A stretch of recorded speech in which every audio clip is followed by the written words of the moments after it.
Let's get into it. It's crime o'clock, yeah, feel that sound. Typically unique when the truth comes out. Tick-tock, won't stop, let the facts talk. Pull up real close, yeah, it's crime o'clock. Clock, clock, yeah. Typically new, yeah. Neon signs glow, brick wall behind me. Headlines loud, but they never define me. They rush the story, skip the proof. I slow it down, let it show the truth. Files on deck, read every line. Timestamps matter, so does time. If it don't fit, I don't force the frame. Ask one question, whole story change. No fear my voice, no need to shout. Paper speaks when you read it out. If the math's off, I'll circle twice. Truth ain't loud, but it ain't nice. Yeah. Read it again. It's crime o'clock, yeah. Feel that sound. Typically unique when the truth comes out. Tick tock, won't stop. Let the facts talk. Pull up real close, yeah. It's crime o'clock. It's crime o'clock. Read it again.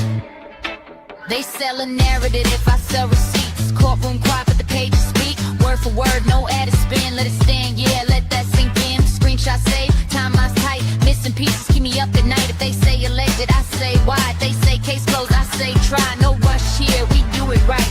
Truth don't bend for the likes of hype. If you came for noise, you're in the wrong spot. This is evidence, this is crime o'clock. Clock, clock, clock. Stay with me. This isn't background noise. This is pattern recognition. This is documents. This is crime o'clock. It's crime o'clock, yeah. Feel that sound. Typically unique when the truth comes out. Tick tock, won't stop. Let the facts talk. Say it with me now.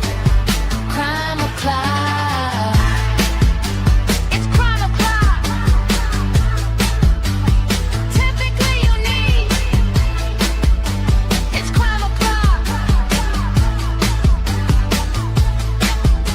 Yeah. If you're here, you're early. If you're listening, you're paying attention. Show starts now.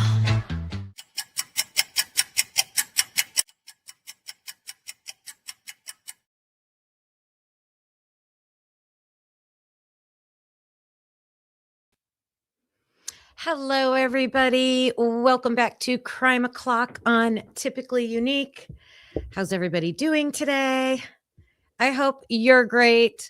I am feeling better. And I wanted to say a great big thank you to all of you that responded to my community post about yesterday. I decided to just take the day. Because the night before I just had something that I've dealt with my whole entire life. So this is not new. And here we are 50 something plus years later. And I just have a certain person in my life, my entire life, that causes me distress often. And I've worked very hard in my adult life to figure that whole thing out, but you still get triggered, you still get emotional. So that's what happened Tuesday night. So I was like, so emotionally spent. I'm like, I don't think I have the energy to like wake up and plan and focus on a show. So that's why I decided to just take the day. And I read all of your comments to me in the community post. They were so kind. And I saw all the comments of people that, I was vague, I'm not going to, it's not that I don't want to share with you. I want to share all kinds of things that I feel are important topics. But when it affects other people and it's about other people, I don't want to, because I don't have a problem talking about myself, but I just don't want to talk about those people. So, because that would only make it worse. So, but I saw that a lot of you, even though it was like vague, I think you read through it. You kind of get the gist. And I'm sorry that a lot of you can also relate. So it's not fun. It's not fun. You do have a right to your own privacy. Yeah. I know. Yeah, you guys are amazing. And way earlier when I posted, so I think I pinned the Discord link. So Jen, I finally went in to the master link to our Discord and I was able to turn off the expiration. So this link should not expire. So we will see. So that's our Discord link. And then I saw that Christine Fortunato said she was new to the channel. So that was almost an hour before I went live. So hopefully she came back. And if we see her in the chat, please welcome her. Welcome to you. Hey, Christy's Chaos. So good to see you. Yeah, so that was my day off. And then I wanted to update you on a couple of the FOYA things that I was trying to do. And I'm glad you're in here, Christy, because our community is so amazing, you guys. Like, I just love everybody so much that they communicate, they support, they share. Everybody is so wonderful. I'm so lucky and thankful that I got to be included, and I appreciate that every day. And we know that Christy's Chaos is the channel to go to for things that have been FOIA'd, along with Connor. And those two channels, along with the bigger creators like Truth and Transparency and Jules, and I know there's other people that get things along the way, but amazing. And I've never I've tried some FOIAs. I've never gone through the whole process yet. But after I read Broken Plea, one interview stood out to me in that book, and it was the Kaylee McConkey interview. And I don't know if it would really tell information, but I just had a gut feeling. Like, wow, this girl really seems to know a lot. Like, I really want to hear her interview. And so I asked for it a long time. I was going to look up the date of when I did it because it was months ago. And the response I got was, it doesn't, and it was the very next day. Like, I sent the FOIA and the very next day they responded. And I'm like, that's odd. Like, they don't do that. And they said, oh, that doesn't exist. This is closed. We're closing your FOIA request because this doesn't exist. And I was like, what? So I let it go, but then I decided a few weeks later to reach out. I communicated with them, and I didn't get a response. And then out of the blue, I told you guys it was a few Fridays ago, like they called me out of the blue. And all of a sudden knew who I was and had the request. And I don't know, it was just so weird. So finally, yes, I think it was yesterday, I got a response. And but they said that someone else had paid for the FOIA and they're working on it. So they're working on Kaylee McConkey's FOIA. And at that time, like during that in between time, I went through a I give up moment. I give up. I'm not asking for any more FOIAs. And so I took all the money that I had been giving donations on behalf of the peeps to a few different creators. And so I took a good chunk of it and I donated it to Connor. I'm like, hey, go get it, right? Go get it. And so I did that, which was great. And then I got this response saying that, they're working on it and that I could get my own copy of it for the duplicate fee. So That group is amazing and willing to share. Everybody always shares everything. I know that, and I would 1000% do that because I don't want to give any more money to Moscow. But I'm trying to learn also. I'm trying to learn how to go through this FOYA request. So I think I'm going to pay, it's like the $30 duplicate fee. If I can get it around the same time. If I got to wait like 5 more months to get it, like that's dumb.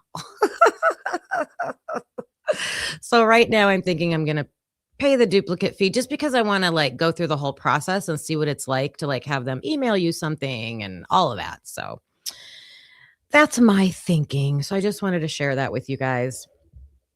And then I'll feel like once I've done that, then I'll feel more comfortable to do other things. And yeah, I do love, I see Christy's posting in there how they're keeping track of everything that they're requesting so that we don't have these duplicates. Like I get it. And, I don't want to irritate anybody by what I'm doing. I'm just doing it for my own experience, I guess. I don't know. I could try to do it with something new, I guess, too. But all right, that's that. But that is an interview I really want to hear is that Kaylee McConkey. Oh, my goodness. Hey, Too Fast for Fleas. Good morning. Let me say hello to everybody who's in here. I just love you all so much. G-Bean, I'm going to be turning you blue. I got to get to that control button. And then, G-Bean, can you let me know in the chat if you are already in our Discord? I can't remember. If you are, no worries. I'll be able to find you in there. If not, if you could please join it. Hey, Wellington Oda, Sweet Pea. Hello, hello. Juror 13, how are you doing? Charmed. Hello, hello. First, last. Sweet Pea asked, did I see the pictures that Connor posted? I did. I think I saw 5 of them. Didn't he say there were 10? I think I saw 5 of them. I can pull them up real quick. We can look at those. And we got to talk about Mason today. Yes, Christina.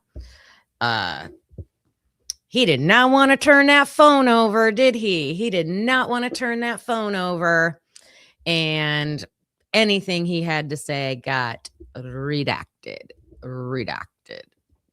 Yeah. Lots of silenced parts.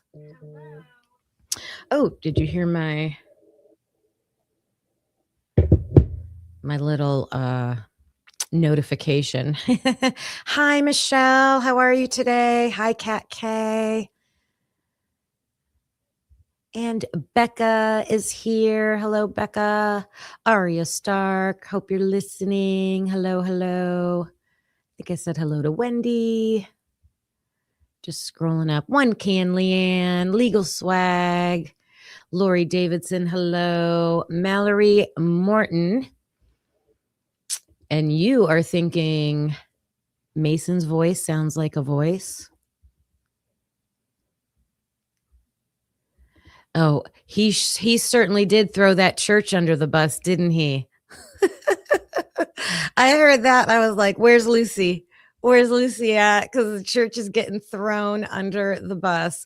Legal Swag comes in, dapping into the chat. I love that.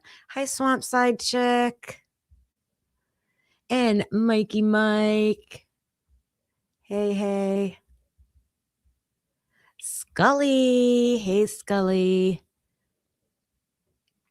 I hope he came back. I know he was in here earlier. All right. If I missed you, I apologize. Let's see. First Last says, I think they were looking into him with Connor and Showalter, which is crazy because the whole time I just thought it was Connor and Showalter, only they were clumping together. All right. You led me right into my new theory. It's not new. I have always been on the motive was about drugs and that the killings were done by a drug gang, whatever, group, whatever. And I'm still on that path. My problem has been getting beyond speculating with who was selling the drugs. Like, we can put Emma and Demetrius in those houses, in 1122, in I think it's Beta Theta Pi or Pi. What are the two? Phi Delta Theta. Those two, I believe, or Alpha Kappa Lambda. There's like 3 of those that Chris O'Flaherty talked about in the Caden Young interviews that Logan at Bronx Tales got.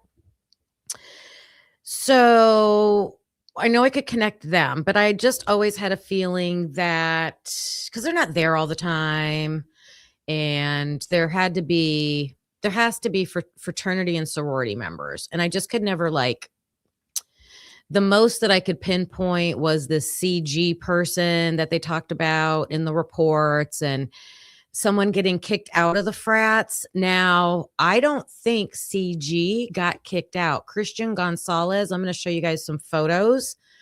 He was in the frat, stayed in the frat, graduated. He had an executive position in the frat. So I don't think now Christian Gonzalez was the one that was kicked out. There's someone else. There's someone else that was kicked out of Delta Tau Delta. He's mentioned in the reports as being how did they word it? They said like the biggest contributor of blank, fill in the blank, fill in the blank. Come on, we know what that is. Or the biggest supplier or something. And just from what I have researched, and I've done videos on this channel about fraternities and the drug world, I know that you have to have like a connection. Well, I know how they will use the fraternities. They'll use college students. Sometimes they're in fraternities, sometimes they're not in fraternities. Depends where they're at and what the, culture is on that university. And they set up whole systems. Like, it's crazy the way that they organize and to do this stuff. One of the examples that I had shared in the past, there was a connection. Somebody who was not a university student, but knew the university students, like an Emma and a Demetrius type person. I just think there's another one. When it comes to the delts, I think there's another one. And that person would be like the connector to the people who would not fit in on a university. Okay. And when I was listening to Mason Barstow, he was talking about, he did not want to give up that phone. There were things that he said. That out of the things that we were able to hear that just made me think, I know what it was. When we're going to listen to the interview, and when we listen to this interview, and we're going to analyze it, like we're going to be stopping and talking about it, because the information is few and far between. But he was explaining that his big, Mason Barstow's big, so the guy above him, a class above him, told him, and I think his fraternity brothers, you should get to know this sorority. You should get to know this other sorority. You should get to know this third sorority. I think he said there were 3 sororities that this person was like, we need to start hanging out with them. We need to start hanging out with them. Why?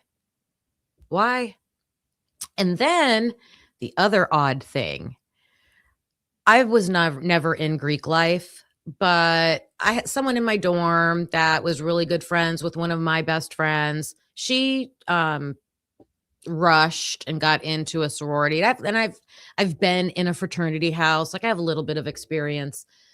So I knew of it. I've never heard of this guys having female littles and girls having male littles and doing it amongst different houses. That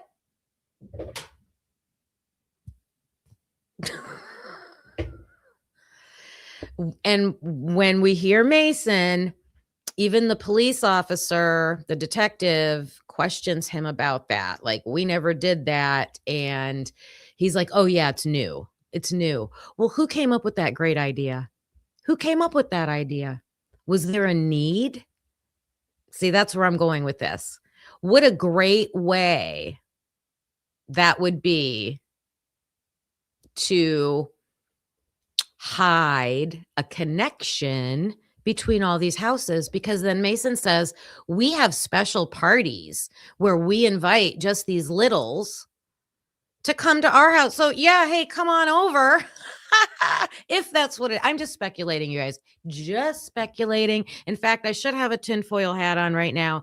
I know I'm talking a little crazy, but based on what I heard him say and based on what I know, that is a possibility. I think this is plausible.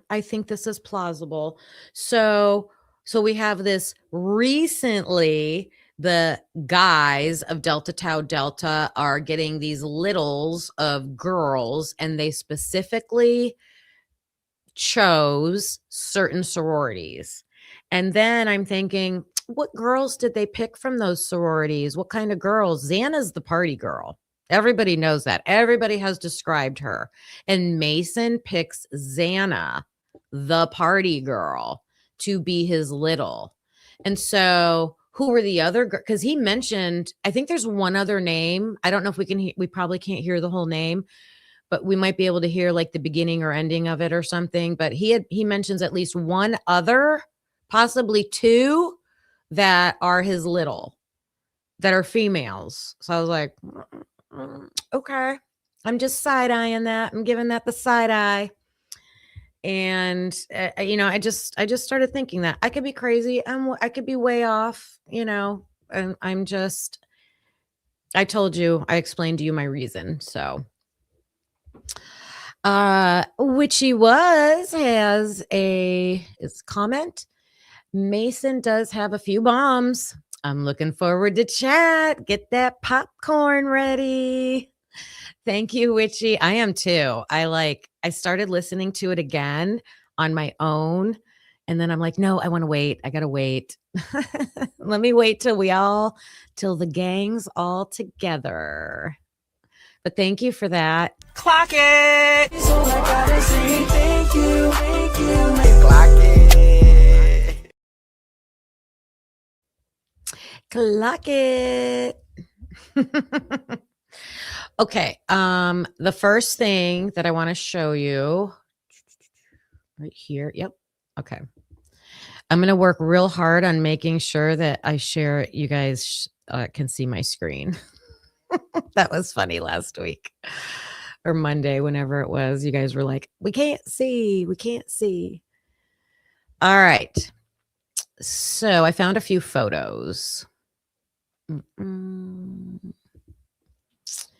And this is the 2021-2022, I think we've looked at this before, Delta Tau Delta Executive Board. So the first thing we'll do is we'll look at these names, okay? Let me see if I pulled this up on here.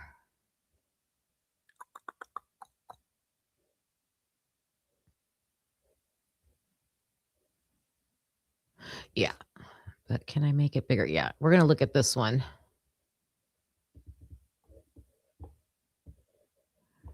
Look at this version. Oh, no. I'm like just drawing lines.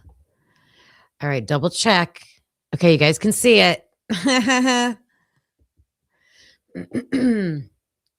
We have the president, George Simidges. George S. He's the president. Then we have Mason Barstow, the vice president. Then we have the treasurer, Chase De Leon. I thought it would be helpful to go over these names because I do feel like Mason sometimes says some names. And if we're not familiar with how, like, we can only hear, like, if he starts to say Ethan, he'll be like, E, you know, you got to listen for those. So Chase De Leon, Jacob Toman. The treasurer is Chase De Leon. They have 2 risk managers. Yeah, I bet they need 2 of them. Yep. Jacob Toman and Ethan Runge, however you say that name. They are the risk managers. That means they're trying to keep people from getting in trouble or dealing with all the trouble that people get into. Alumni relations, John Trumbull. Academics is Ethan Andrich. Sergeant of Arms, Joe Faraka, is the way I'm going to say that. The secretary is Connor Chestnut. I cannot believe this. They have a ritualist. The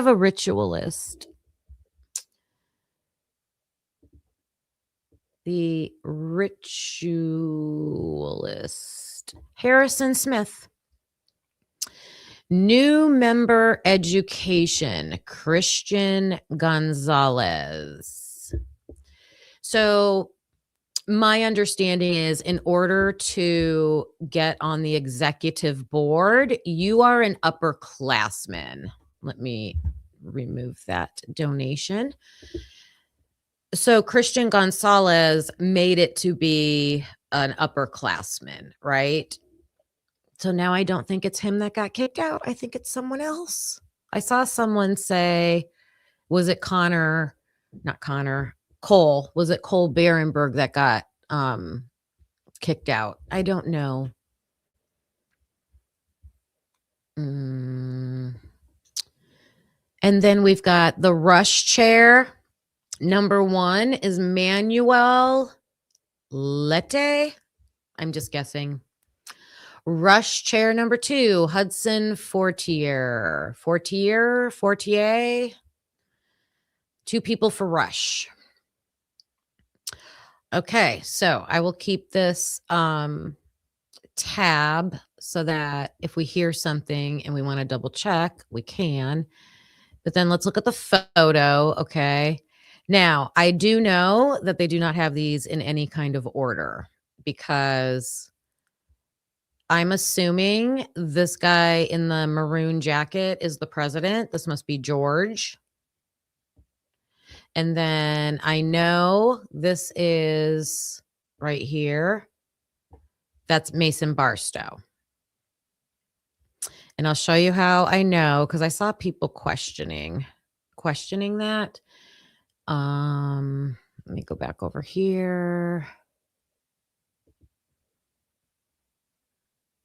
Where was profile? There we go. So I went to his Instagram profile. His whole Instagram is private.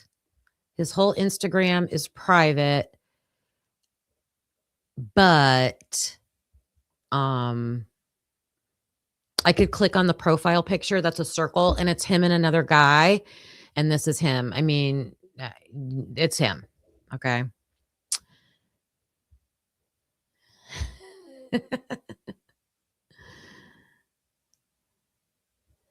Ooh, you're unboxing Prime Day orders, Witchy. Ooh, I love that.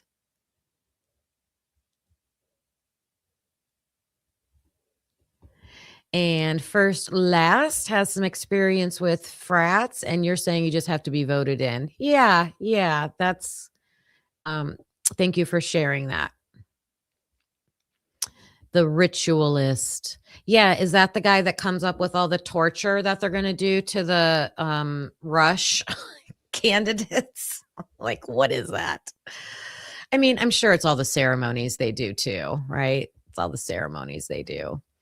Ooh, we gotta clock it again for Jen. Clock it. So I gotta say thank you. Clock it. Thank you, Jen. Let me see who got that. Oh, this chat is, my studio is way behind. Where's the, there it is. That was,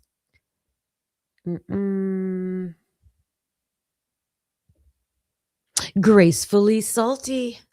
Gracefully Salty, new member. Welcome, welcome. New people alert, new people alert. Okay. We're going to go back to this one.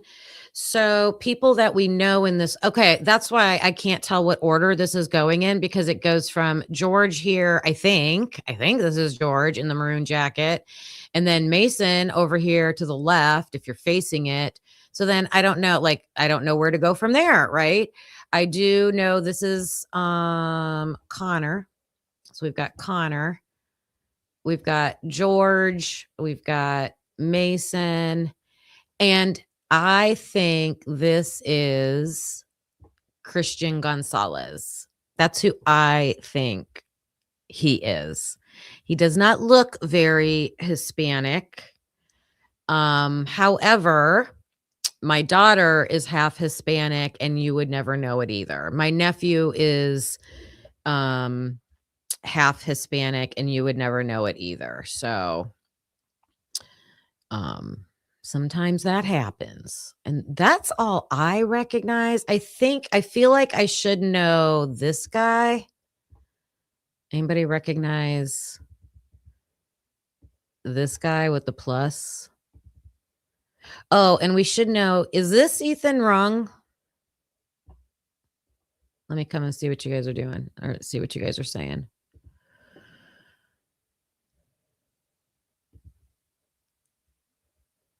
Mm-mm. 147 watching and 42 likes. Please hit the like button. Do you guys know any of you? Yeah, welcome to the peeps, Gracefully Salty. He looks like an accountant. That's funny. That's funny. Okay, so that would be my guess. I don't know if this bottom guy is Eric. I think there's some other photos of him out there, so we'll figure it out eventually. Okay. One more thing.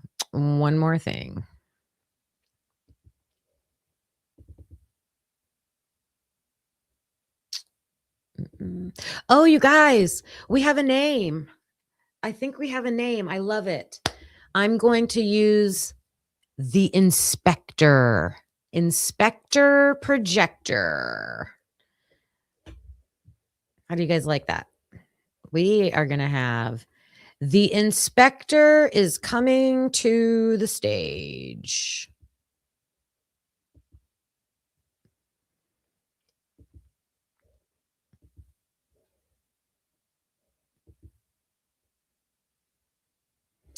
The inspector. Show up, please.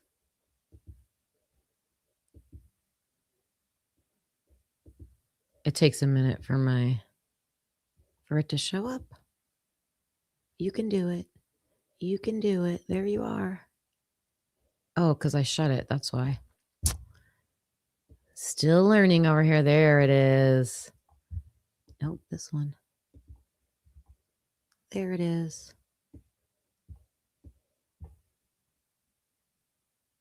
All right. Meet the inspector.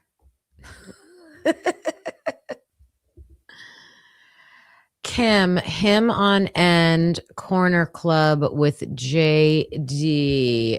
Who, Michelle? Who are you talking about?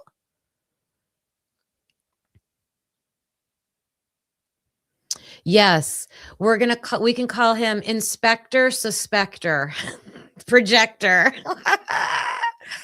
The Suspector Inspector projector. I love it. I love it. And I can't remember who told me the name. They told me the name in another chat last night. And I was like, oh my God, I love it. I love it. So someone on the end with curly hair. Who is he? Who were you thinking, Michelle?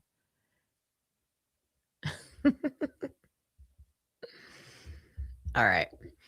These were our questions that we wanted to find out from Mason. Now, I know most of you have probably heard the interview at least once when Logan premiered it last night. I read his ISP report, and I'm pretty sure he's the one that talked about someone coming and staying from out of town and staying at a cabin. There were very long silenced portions of the interview. So he has to be asked about this cabin. Like, we didn't hear anything about the cabin, but keep your ears peeled. So I'm showing you these questions. These are questions that we want to know if we find out from Mason Barstow. So when we listen to his interview today, we're going to be listening for a cabin. Where is it? Who's in it? Anything that we think he might be talking about a cabin. Did he explain why Kaylee apologized? I think he did talk about this. I think he did. Oh, I was supposed to warn you about my fingernails. I don't have my good nails on today. I'm sorry. I'll be like Mark B. I'll point with my I'm going to have a Mark B moment. And I'm going to use my pen. How long was he with Kaylee? He does explain this. He does explain his relationship with Kaylee. So that's going to be interesting. Listen for that. Who is CG? I don't know if he mentions him or not, but be on the lookout. Who got kicked out of the fraternity? I'm like, I need to have my ears peeled for this. I am trying so hard to figure this out. Who's selling in that house? I'm just going to write this, you guys. You got to look at my screen right now if you're not looking. Can you guys see? How do you guys think about that? Oh my gosh, Tomboy, I have one of those. The finger pointer. I have like probably 2 of them. And you know what else I have? Oh my God, you guys, I'm such a goofy teacher. I have a Harry Potter wand, like from Disney World. My daughter got it when she went, or, Epcot, whatever the place is where Harry Potter World. I've got all kinds of things I can use for a pointer. So how many of you think this? Can we use the red flag when we want you to pause? Absolutely. No, absolutely. That's what we're here to do today. If you want to listen to the full interview, like straight through on your own by yourself, go to Logan, Bronx Tales, True Crime. Give her those views, make sure you like all that. We're going to be stopping it and talking. We're going to analyze it. I'm going to bring that wand out. Yep. So yeah, who's selling from the Delts? I'm highly suspicious. He did not want to turn over his phone. He talks about things that he doesn't want known and stuff like that. The cops also say, like, everybody knows you. You're the man on campus. Everybody knows you. Yeah. Are you the one that said, make me a sandwich? Oh my God, this was Rose's question. And I thought this was the best. I don't know if it was make me a quesadilla, bitch, or make me a sandwich, bitch. Funny, not funny. Funny, not funny. I have a feeling it might be that Eric guy or Ethan wrong. Has Mason ever talked to Jack D? I think he's going to tell us some information that hints to this. Was he mad at Kaylee? I think we're going to get this answered. And does he say anything about Kai Davis? Because Kai Davis is a Delta Tau Delta. He was hanging out with Bethany. So we wanted to know, like, was he at home? Was he alone? So those were our questions. And if you take notes, get your notepads and things ready because we're going to dive into this. Joe, hi, Deborah. Joe F to the left of Connor, then Trimble to the left of Joe. Oh, you're looking, you're finding out. Thank you for that. Hi, Brian Todd. Hi, I'm Taylor Noel. Brian Todd, what did you say before that?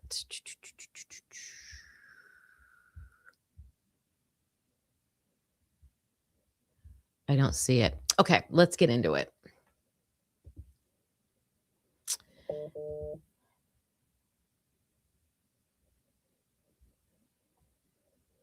Oh my goodness. I know someone asked me to show those photos. I'll try to remember to do it at the end. Oh, I'll try to remember. But I want to get through this. This is a long interview. We'll see how far we get. Okay, check the sharing situation. I'm not sharing.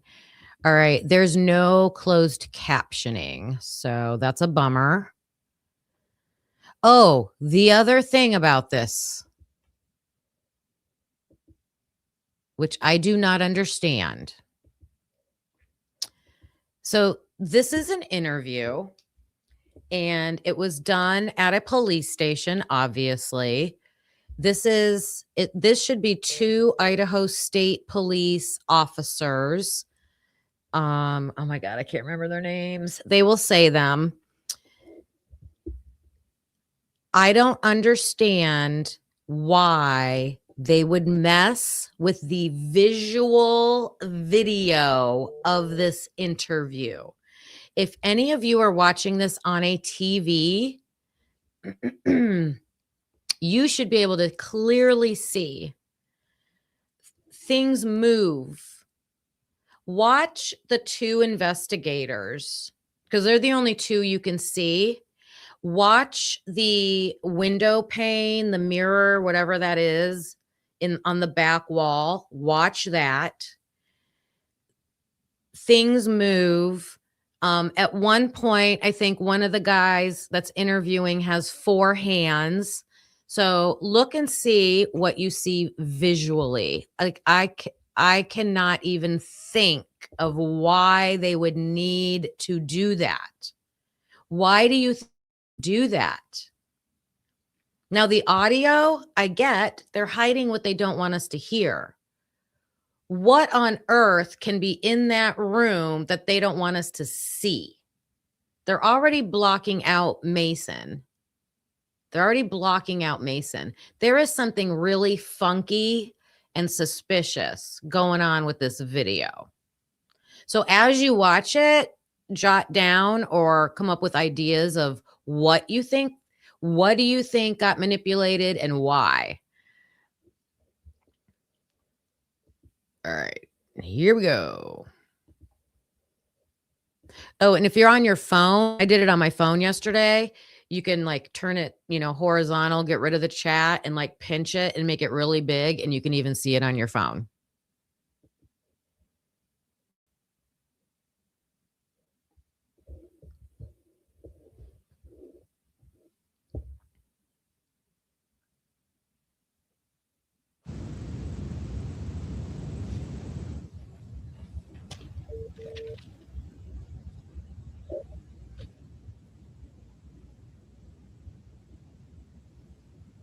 Yeah, we're dead week. Oh yeah? Yeah, Monday. So time to start grinding for exams and whatnot. Yeah, man. Alright, dude. You said you came in on, what day was that, man? It's been a long week, dude. Thursday? Yeah, Thursday night. Alright. Just need that. Alright, man. Well, I told you on the phone, I'm Sergeant Hopkins with the State Police. Okay. This is Detective Brown. And we understand that you had already talked to the couple FBI agents, is that right? Yeah, back in. Yeah, that was a while ago though, right? Yeah, it was like during Thanksgiving break or like the week before that. The week before? Yeah. Okay. Okay, right off the bat, this interview is being done on December 3rd. If any of you out there want to do a quick search, what day of the week was December 3rd, 2022? Because Mason is saying he just came in Thursday. Just curious about that. Then it doesn't make sense to me. He got interviewed by the FBI first. Second, did Moscow Police Department interview him, and then the FBI interviewed him over Thanksgiving, and now he's being interviewed by ISP. Just take note of that order. That's all. They kind of hit just like got some basic info from you, right? Yeah. Do you remember what you were talking about in that interview? Mostly just like relationship with the girls. Like they asked me about, mainly stuff like that. Yeah. Yeah. You want to just kind of rehash? So he's saying the FBI asked him about, I believe he's saying Jack Showalter, and did he say the girls, stuff like that? Witchy is saying that the FBI interviewed Mason the first week after the crime. Oh, that makes sense because what I heard him say was they interviewed me, and he talks about Thanksgiving, and then he says the week before Thanksgiving. Yeah, so the first week after the crime. I agree with that.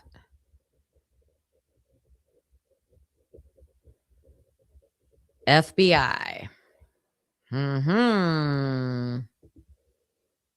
Hash that for us real quick and go through, kind of if you remember what you talked about. Yeah. Okay. So I didn't really know Nathan very well. Okay. But Xana Kernodle, she was my. I didn't really know who very well. Rehash that for us real quick and go through. You guys, how do I do a 5 or 10 second rewind on my laptop? What button would do a 5-second rewind on my laptop?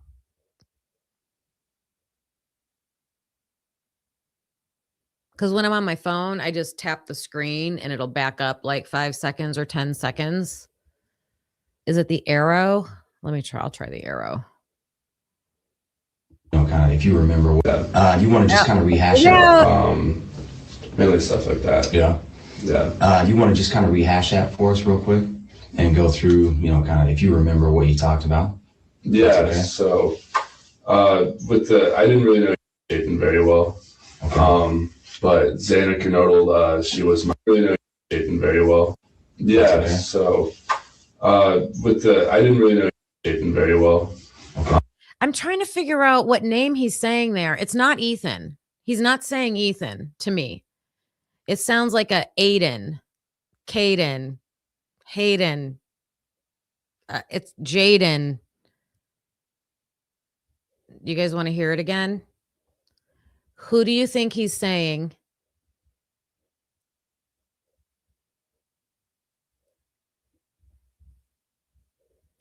And then he says, Xana. So you would think it would be Ethan, but I don't think it's Ethan. I don't hear Ethan.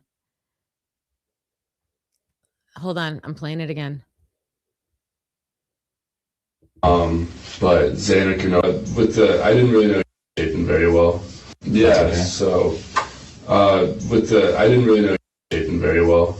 Yeah, Okay. so I didn't really know Jathan very well. Okay. But Xana Kernodle, she was my. Now, what do you guys think? Let me see, because I have a thought. I hear, do you guys, is that the way you hear it, G Bean? I mean, I'm just pointing this out. Go back over it like later on your own time or whatever and really listen. But I'm really thinking it could be Jaden, dig the past, because didn't Xana have a little named Jaden? And I'm wondering if he was a Delt. So I'm going to jot that down as a question. Did Xana have a little named Jaden, and was he a Delt?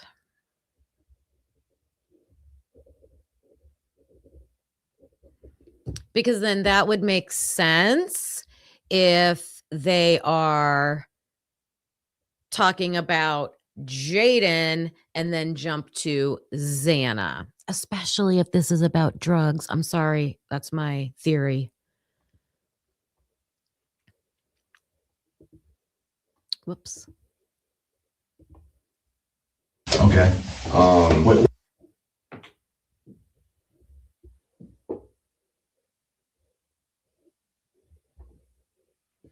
Oh, here's what I recommend. There are going to be several minutes that this goes silent. Okay. I suggest when that happens, focus on the video. What do you note? Like zoom in and look at these guys' faces, watch their lips when they're talking. Just if we can't hear anything, observe the video.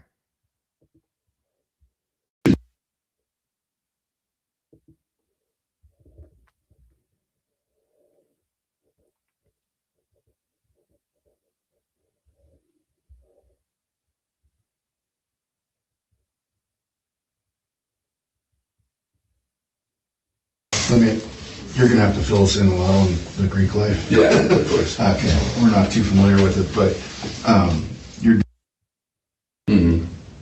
Is there like traditionally a house that your little sisters come out of, or Yeah, is it kind of so all over? so my big, again, it's just constantly like passed down and stuff. So like my big told me like, okay, so like we hang out with like a few different houses. Like so A house, you're the Greek life. You're gonna have to fill us in a lot on the Greek life. Yeah, of course. Okay, we're not too familiar with it, but Okay.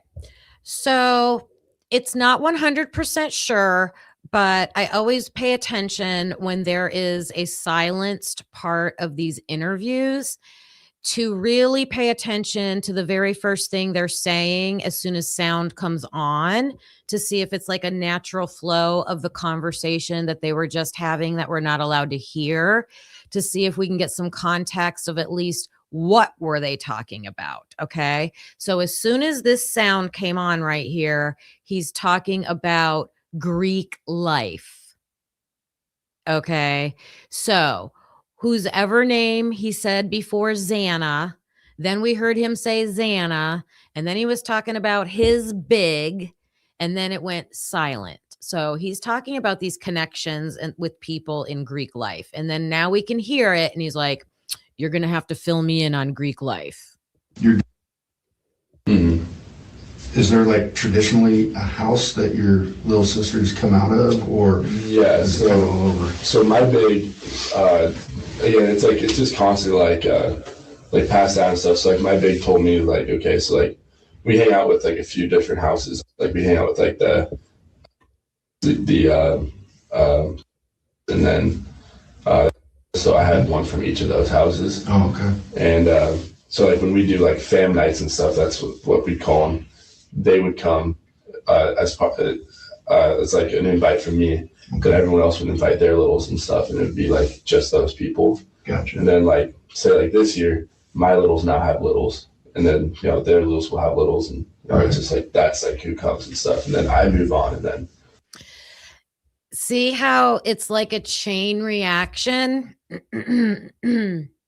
So we've got John Doe that we don't know who he is. He is the big of Mason Barstow. Then Mason Barstow has 2 girls that are littles, and they're in different houses. Okay, so you've got the Delts, and now you've got these 2 houses, and now they each have a little. So Xana's one of them. So now Xana has a little. And I did hear in the interview, I think Mason's going to say it. Ethan is Xana's little. Do you think Ethan's connected to the thing I'm talking about? Like it's very curious. I want to dive into these people and see that connection. I feel like they're building a net. It's like building a network to me. They're the bigs, and Gotcha. so it just like passes down and stuff. Okay.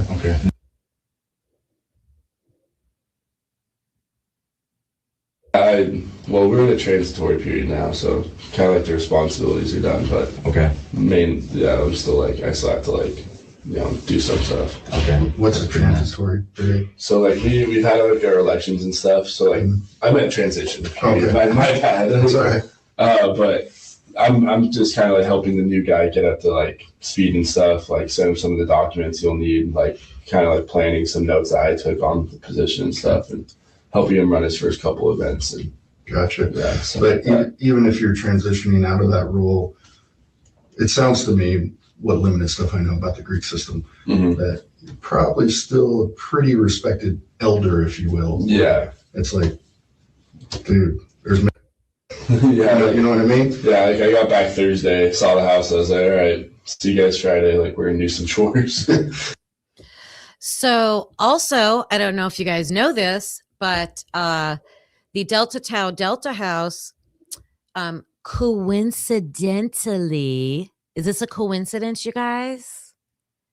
Got a pipe burst, and it damaged the house so much that they had to completely redo the whole interior, all the floors, all the carpeting, the bathrooms. Now, I know the house was old. Like the house they lived in, he said, was built in 1931. So I know that's old. However, things that were built that long ago were built. Like they were built to last, right? So you've got that. I have had burst pipes in my house before. We did not have to gut my whole house. Okay. It only affected not even a whole room. Like it affected, an area of a room. Okay. Just saying. I'm just saying. They got practically a brand new inside of their house. So really, when you think about it, there's 2 houses in this case. They tore down the 1122 house, and then they completely remodeled the inside of the Delta Tau Delta house. It was like $1.3 million they spent on it. I have an article about it I'll share with you. That's crazy. So Michelle is answering my question. Thank you, Michelle.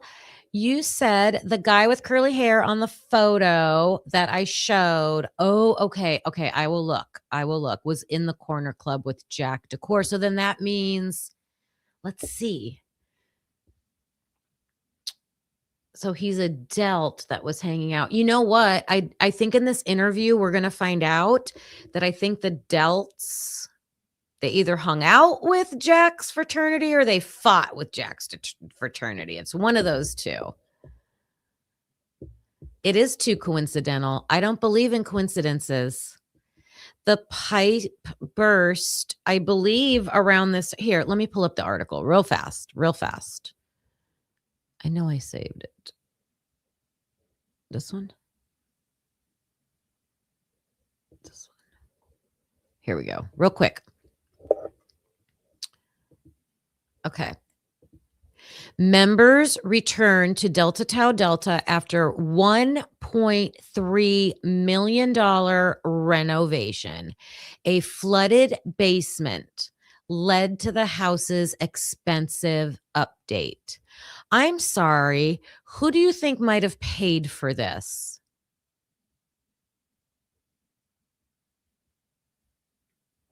Who do you think might have paid for this? I know I have my suspicions of who might have paid for this. So this says the members of Delta Tau Delta have finally returned to their homes after a year of being away, now brand new and renovated, in December 2022. So Mason is getting interviewed on December 3rd. And the flooding must have just, I think it just happened, like the day before, just happened, because he's talking about it. The burst pipe flooded the fraternity basement while the University of Idaho was on winter break. That makes no sense. That does not line up. Winter break is always the second week of December till New Year's, second or third week of December until after New Year's. I don't even think they have these times don't even really match up.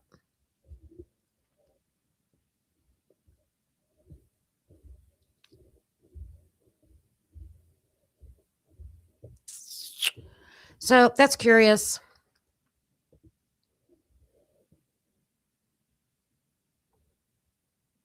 No, they said insurance didn't cover it. Here, I'll read it. Let me see.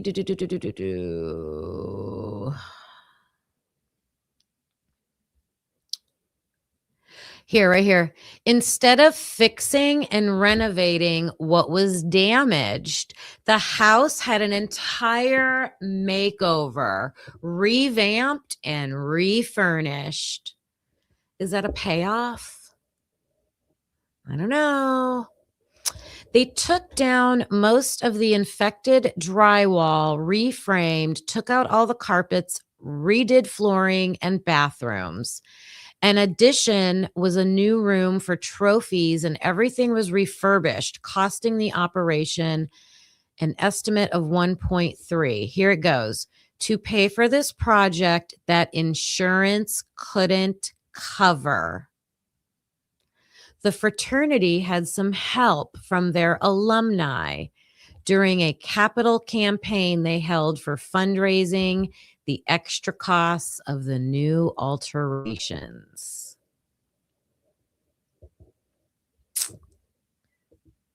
So people donated for them to raise the money to refurbish their house.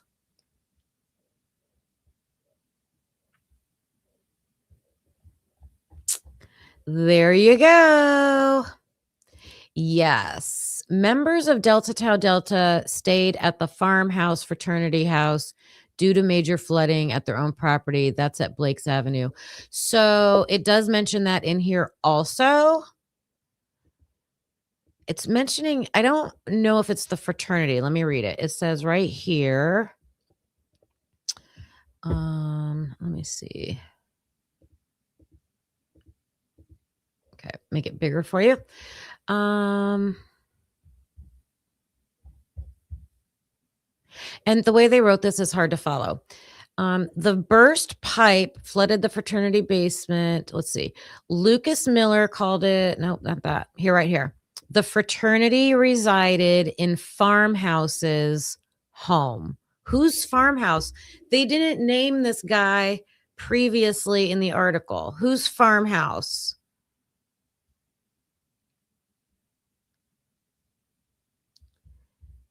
Like they're referring to somebody that they never named. You have to name the person. The fraternity resided in farmhouse's home with President Ty Sherman most of the time they were away. Listen to this sentence. The fraternity resided in farmhouse's home with President Ty Sherman Most of the time they were away. Maybe it is a frat. Maybe it is. Who's the frat of, what are they called? Gamma Rho? Alpha Gamma Rho? Is it Ty Sherman? They were phenomenal to be with. They were all super respectful to me and the property and were fun to live, Sherman said. When I first read this, I thought Farmhouse was a guy, like that's his last name. I don't know why they're saying there's a president. This is weird. And then they're talking about paying for these places didn't cost any more than living in the house itself. Lucas Miller, a member of the Delta Tau Delta, said, we took the cost for living with utilities and cut it to pay for rent.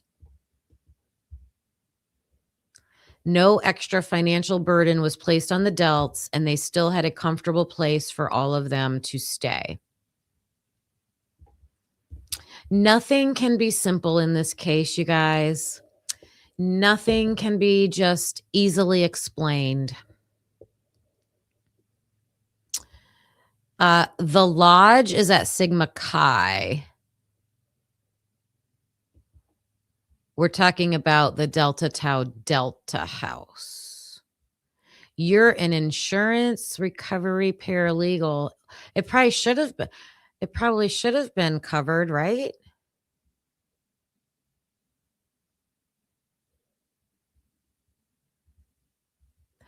Or they didn't want insurance to cover it because they wanted the payment. They wanted the payment. I don't know. I don't know.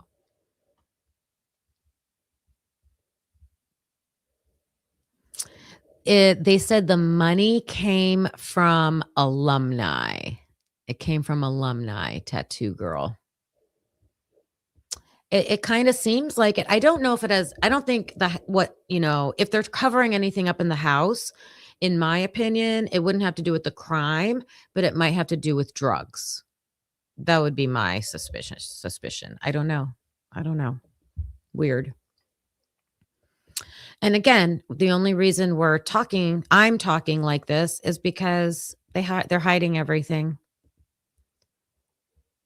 They're hiding everything. All right, we're going back to Mason. Like first thing I did, like Friday was we're new.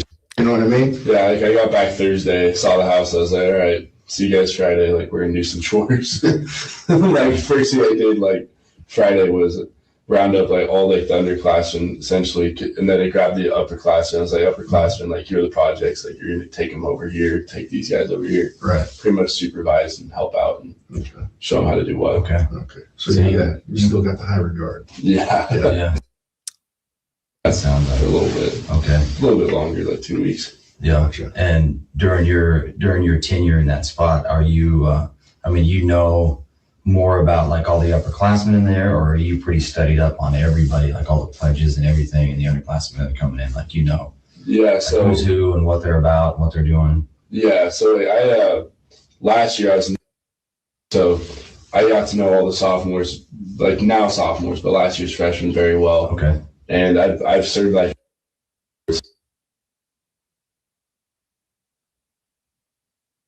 I'd say I know everyone pretty well. Okay. Yeah, I got a good read on everybody. Right on. Do you have a pretty like open group when you're in that life, or do you guys kind of find yourselves in like almost little cliques where you got your go-to buddies that you're gonna hang out with? We get like a little cliquey in our house as far as like pledge classes go, but a lot of stuff like, say like we knew like a sorority was having a party at like an Idaho house or something, we would all know about it. Someone would just throw it in the chat and say, hey, like if you guys want, like we can all be here tonight.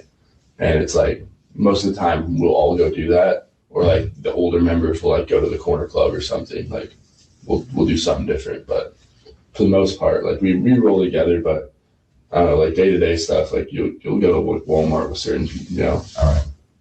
Yeah, sure. Okay. So back to Back to rehashing that interview. So Zan, and you're going through your relationship with the other people. Yeah, Maddie, I've had classes with her since like my freshman year. She's been dating Jake for a while. I can't really put a finger on how long, but I met her through him, and I also met Xana through, and then I met Kaylee through Maddie and those girls. Okay. And is Jake, is he adult? Yeah, through. All right, let's hear this part again. How he met Maddie. Going through your relationship with the other, rehashing that interview. So Xana, and back to rehashing that interview. So Xana, and going through your relationship with the other people. Yeah, Maddie, I've had classes with her since like my freshman year. She's been dating Jake for a while. I can't really put a finger on how long, but I met her through him, and I also met Xana through, and then I met Kaylee through Maddie and those girls. Okay. And is Jake, is he? I met her through him, and I also met Xana through, and then I met Kaylee through Maddie and those girls. Okay. And then I met. Do you think he's definitely saying he met Maddie through Jake? Do you think he's saying he also met Xana through Jake? I do know that Maddie and Xana hung out together, so could have. Kaylee through Maddie and those girls. Okay. And is Jake, is he adult? Yeah. Oh. And then. Gotcha. Yeah. Okay. So he actually told me like my first day, sophomore year, like, hey, Xana, you're gonna love her. She's awesome. And then, just kind of introduced me to his fam and stuff. And I was like, all right, show. Yeah, just kind of introduced Xana, you're gonna love her. He actually told me like, and then. Gotcha. Yeah. Okay. So he actually told me like my first day, sophomore year, like. Okay, who's he? He said, he actually told me my first day. Is it Jake? Was Jake his big? I'm just guessing.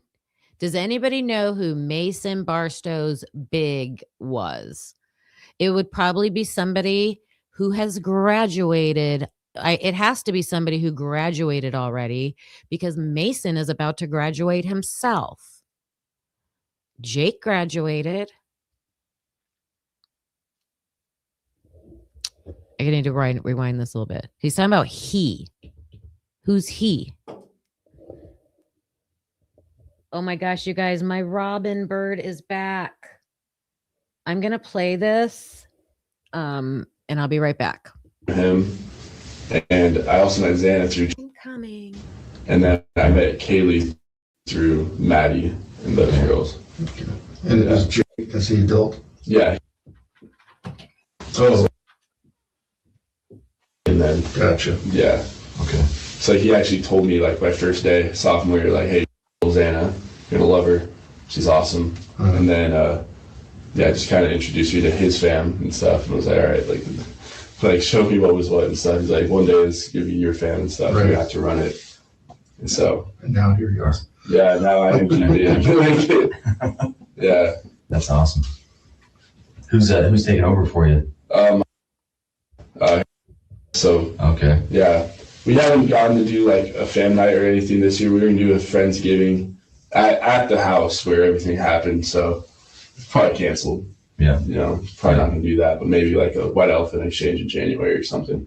All right. Kick off the new semester. Is that how you say it? He's in your house, right? Yeah, I know him pretty well. What level is he, or what grade is he? So he's a fifth year senior. Yeah. So he's getting ready to. Yeah. So he's done that semester actually. So he's got 2 weeks left. All right. Then at that house. Okay. But yeah. We got a chance to sit down and talk with him a little bit, just kind of about his activities and about what was going on at the corner club that night. And he was great to talk to. He did mention to us that you had a relationship with Kaylee a little bit more. Can you explain that a little bit? Yeah, probably like the month before everything happened, we started talking a little bit. She'd come back with me from like the corner club, like maybe like like once a week or something. Like she'd spend the night over at the fraternity and stuff. And yeah, we kind of like stopped talking towards like a week before it all happened. Like stopped responding to like my texts and stuff. And we got to talk on that Saturday at the AFI kind of pregame at the apartment. Yeah. Started talking, like she like apologized and stuff. And Okay. I messed up. I had to walk away because I learned that when a bird knocks on the window, runs into the window, not to ignore it. So I went out there to see what was going on. Do I need to rewind?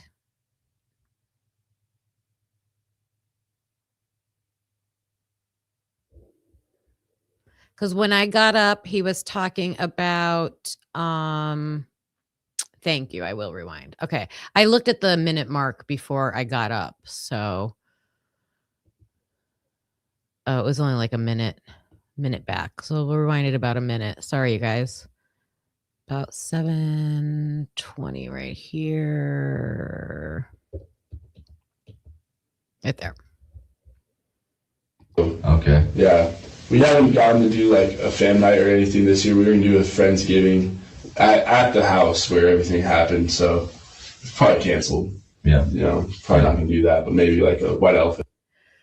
Okay. What? Wait. Okay. First of all, he literally just described building this fam. So like they have this family. Now all of this can be totally benign. It could be the most wholesome, loving environment that they created in this frat. It could be that. It could be. It could also be something else. Okay. So he created this family. I'm going to draw out this family. I'm going to start a chart of like, you guys, the family, like that sounds like the mafia, right? Like La Familia.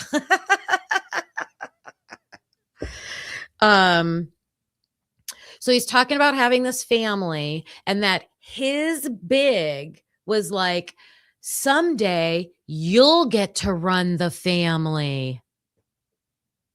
What? Did you guys hear it that way? Someday you'll get to run the family. Okay. And then there was something else he just said right here. Let me jog my memory. Exchange in January or something. Oh. So he's talking about the family and them all having these parties and getting together. And he said, yeah, we were going to have a Friendsgiving.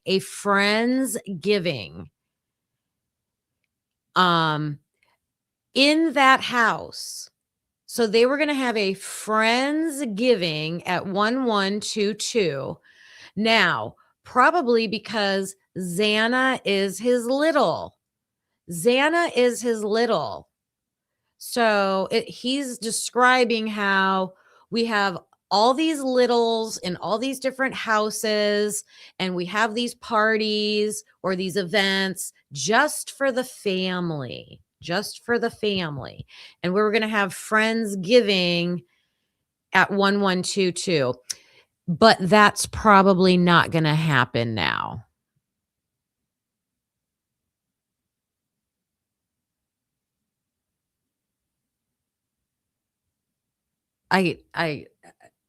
What? That's crazy.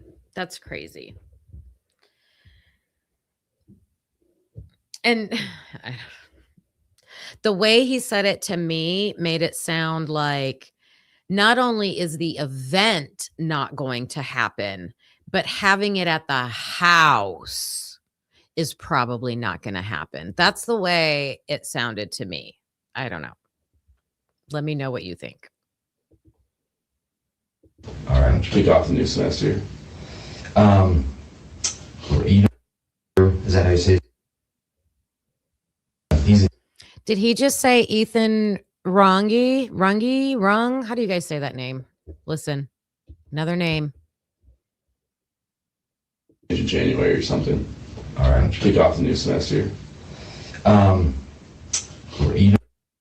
Is that how you say it? He's in your house. Or something. All right. Kick off the new semester. Is that how you say it? I could not. He's in your house, right? I could not catch that at all. I could not catch that at all. But it's somebody that's in his house. I couldn't even make out anything. Yeah, I know him pretty well. What level is he, or what grade is he? So he's a fifth. Is that how you say it? He's in your house, right? Yeah, I know him pretty well. What level is he, or what grade is he? So he's a fifth year senior. Yeah. So he's getting ready to. Yeah, so he's done that semester actually. So he's got 2 weeks left. All right. Then that house. Okay. But yeah. We got a chance to sit down and talk with him a little bit, just kind of about his activities and about what was going on at the corner club that night.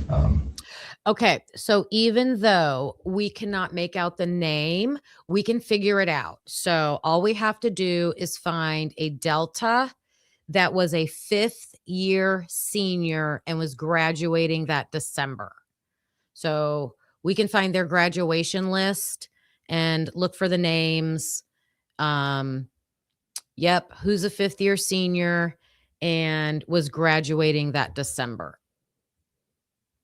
Do you think it's Ethan Runge? Okay. I don't know. The first time I heard it, I thought I heard the last name, but then after I listened to it again, I'm like, that's not what I hear.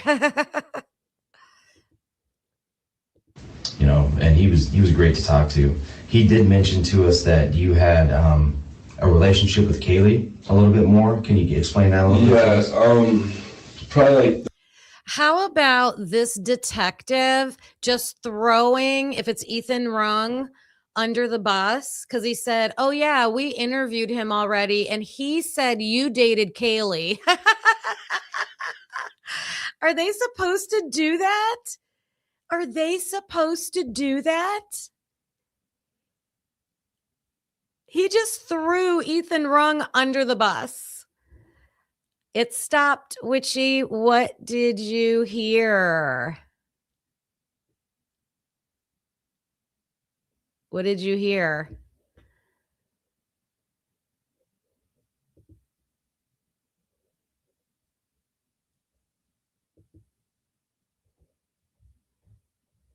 Let me get down here.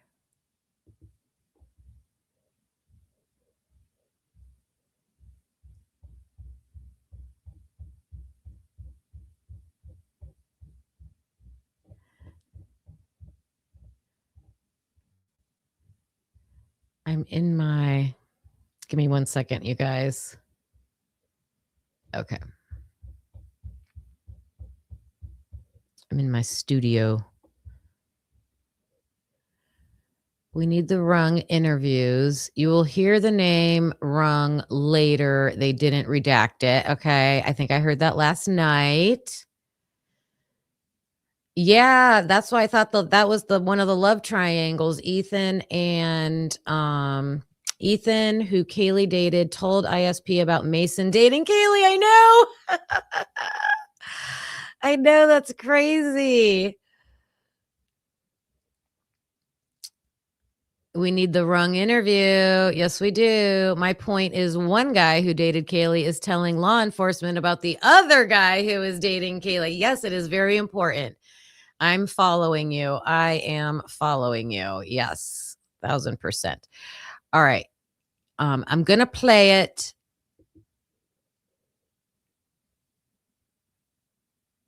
Why did it, was I sharing, you guys? What am I looking at? Why did it stop sharing?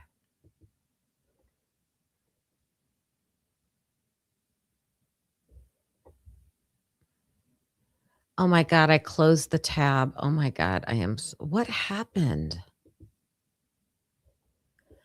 Okay. My YouTube tab got closed. Sorry.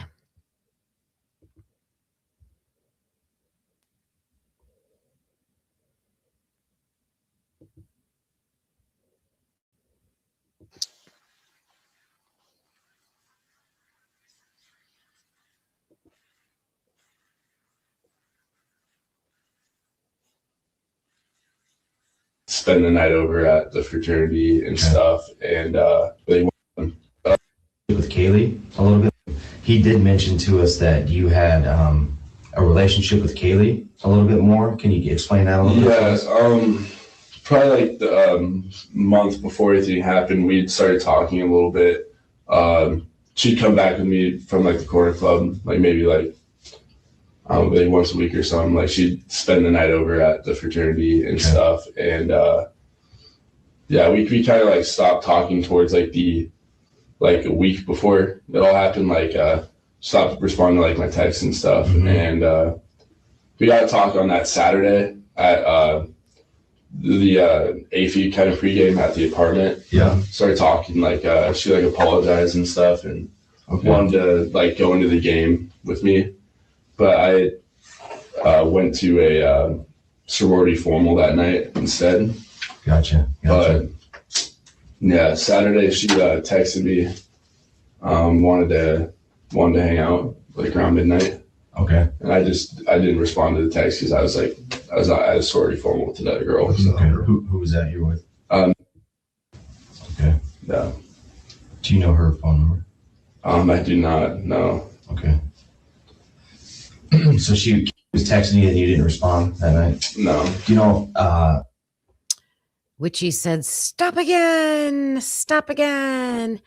I did it, G-Bean. You're blue. And Witchy, I hope you didn't notice, but I had to like unmod you and then remod you so I could make you have more controls. Okay. I appreciate you guys. Okay.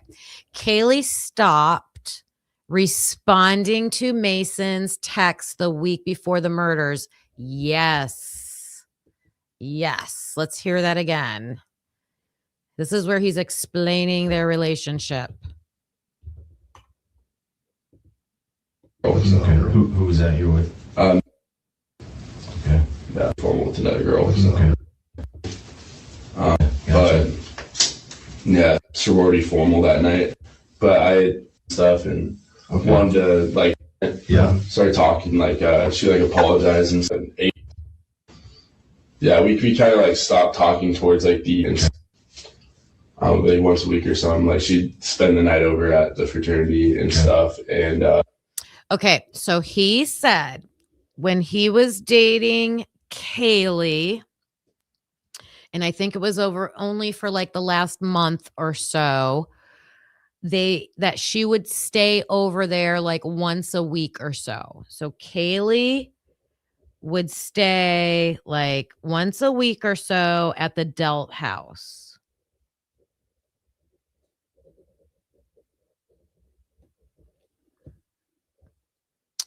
And this is 8:34. I'm like writing down some timestamps too so I can find these places. yeah, we kind of like stopped talking towards like a week before it all happened. Like stopped responding to like my texts and stuff. And we stopped talking about a week before this happened. She stopped responding to my texts. Does that sound like something happened?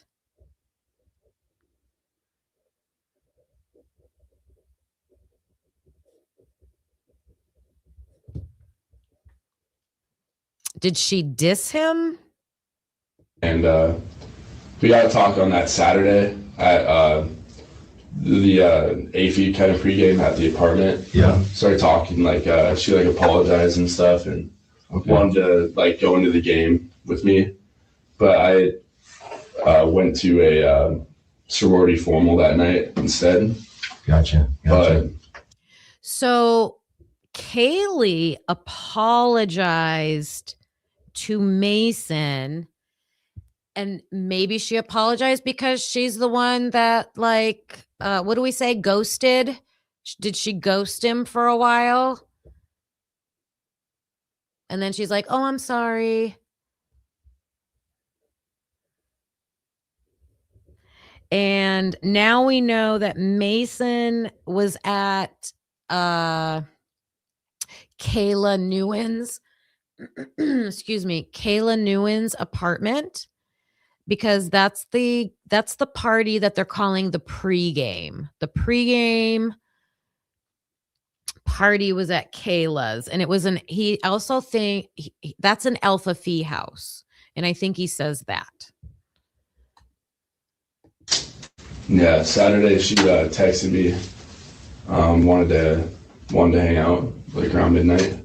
Okay. And I didn't respond to the text because I was at a sorority formal with another girl. So. Okay. Who was that you were with? Okay. Yeah. Do you know her phone number? I do not. No. Okay. So she was texting you and you didn't respond that night? No. You know. Okay. I mean, I guess Snapchat was where it's at because this guy didn't even get this girl's digits. So he took, I think it's Mia, right? Is it Mia Atwood or something like that? Her name's in the book. And I believe she also got interviewed, but it's supposedly short and sweet. But yeah, he's taking her, or he's going to her the formal, but they probably just communicate on Snapchat because he doesn't even know her phone number. It seems crazy to my age, my generation, but I have to remind myself, these kids, they have different technology. You just need their Snapchat handle. So, hey, just a quick funny, instead of saying like, hey, can I get your number? Do they say, hey, can I get your Snapchat? Is that what they do? Did you tell that to the other guys that you interviewed with? No, I didn't really bring that up. Okay. Is there a reason? Reason why? Not really. Honestly, I didn't feel like really touching base on that. Yeah.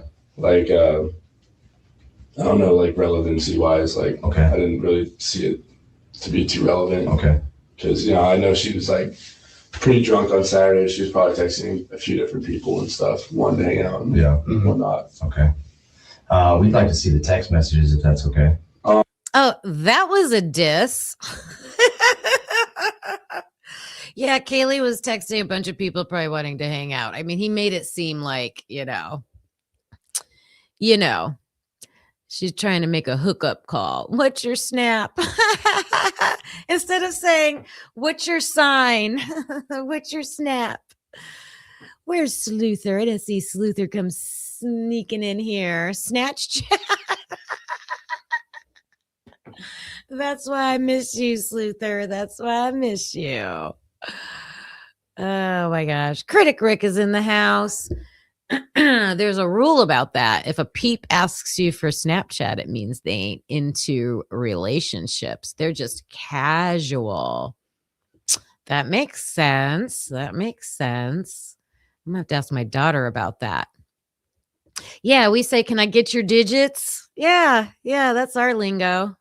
Real peeps give their digits. That's a t-shirt right there, you guys. That's a t-shirt. Real peeps give their digits. I love that.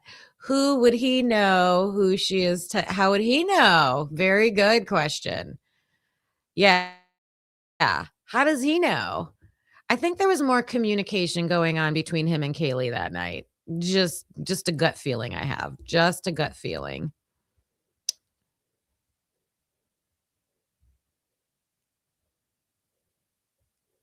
Yeah, I know. Love and other habits, gotta sow those oats. No shame. I know. I think it's just that generation, Sleuther. I think they just, I don't know. It's weird. Yeah. All right. Going on. They were on Snapchat. It was? Yeah, okay. So they delete after like 24 hours. Yep. Yeah, so. How are you communicating with Xana? Is it the same way? Yeah, Snapchat. Yeah. Do you ever text them? Like regular SMS messages or phone calls? Like you calling them on the phone too? No, not really. Mainly Snapchat, because like when we get situated as like freshmen and stuff, we make huge like 40-person group chats on Snapchat and stuff with all the other sororities and stuff, so that it's like open communication between everyone. Like you can kind of throw in like, hey, who has this test and stuff, anyone want to study. Okay. So like I don't know, my primary form of communication, especially on campus, is through Snapchat. Is it? Yeah. Okay. Does that seem, I mean, I guess it's kind of a rhetorical question, but is it pretty widely used across campus? Yeah, it's pretty widely used. To like, you're like pretty close to someone, you start like, you know, texting them like that way and stuff. Yeah. Calling them. So maybe like called a few times like on our phone, but we like never had like text conversations and stuff. Okay. Did you mentioned another name to the FBI agents? Do you remember who it was? Like somebody that you were like, hey, you know, maybe you need to talk to this person. Is he? Oh yeah. What's his first name? Jack. A guy that was like going viral on mainstream media, the Grow Truck video. Oh, okay, that's who that is. So Mason dropped Jack Showalter's name. They like Snapchat because it deletes after 24 hours. Yep. Jack Showalter.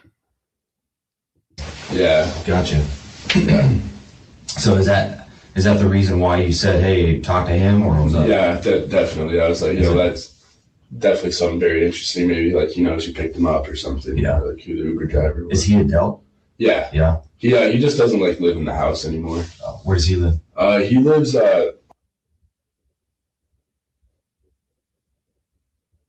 Okay. Yeah. Does he live by himself? Yeah, it's a one man. Is it? Yeah. All right. Is that pretty typical, like for upperclassmen to get there? And is he an upperclassman? Yeah. Okay, so he pretty typical maybe to go out and do a one man like that, or hang with maybe another guy, or is it just availability? Availability, really. I know, like my pledge class as seniors, we moved back into the house. I have never like lived out of the house, so and as vice president, I have to live in. Oh, okay. So me and our we kind of recruited guys that moved out to come in, and would have had like a really low room pick as far as like our like point system goes of like helping out like positions you've held, GPA and like all that. So he moved out because he didn't want a bad room at the house. And given that we were all living in, he was like, okay, well, I don't really have any other options as far as people I would want to live with. So I went one man. Yeah. Any other names you mentioned to those guys to kind of go talk to that might have some information? No, yeah, This could be something interesting. That, I don't know, could be just, this is my thought. When I think of a fraternity or a sorority, I think of freshmen and sophomores living in that house. I feel like by the time you get to be a junior, senior in college, you want your independence. You want to try out what it's like to, you know, get your first own apartment and start living on your own. You're in that in-between stage. Like, I'm going to be finishing college, then I'm going to get a real job, like a real grown-up job. I think that's typical, normal. He is saying, I could see the executives living in the house. Okay. The executives living in the house. But then he said, we recruited a whole bunch of upperclassmen to come back. So they're already living in apartments. Come back and live in the house. I feel like that would be more expensive than an apartment. Is it like, hey, come back, let's have one more hurrah, all living together so we can have this last year of memories in the house? Was it that? Or was it, let's fill these rooms so that other people can't get these rooms? I don't know. I don't know.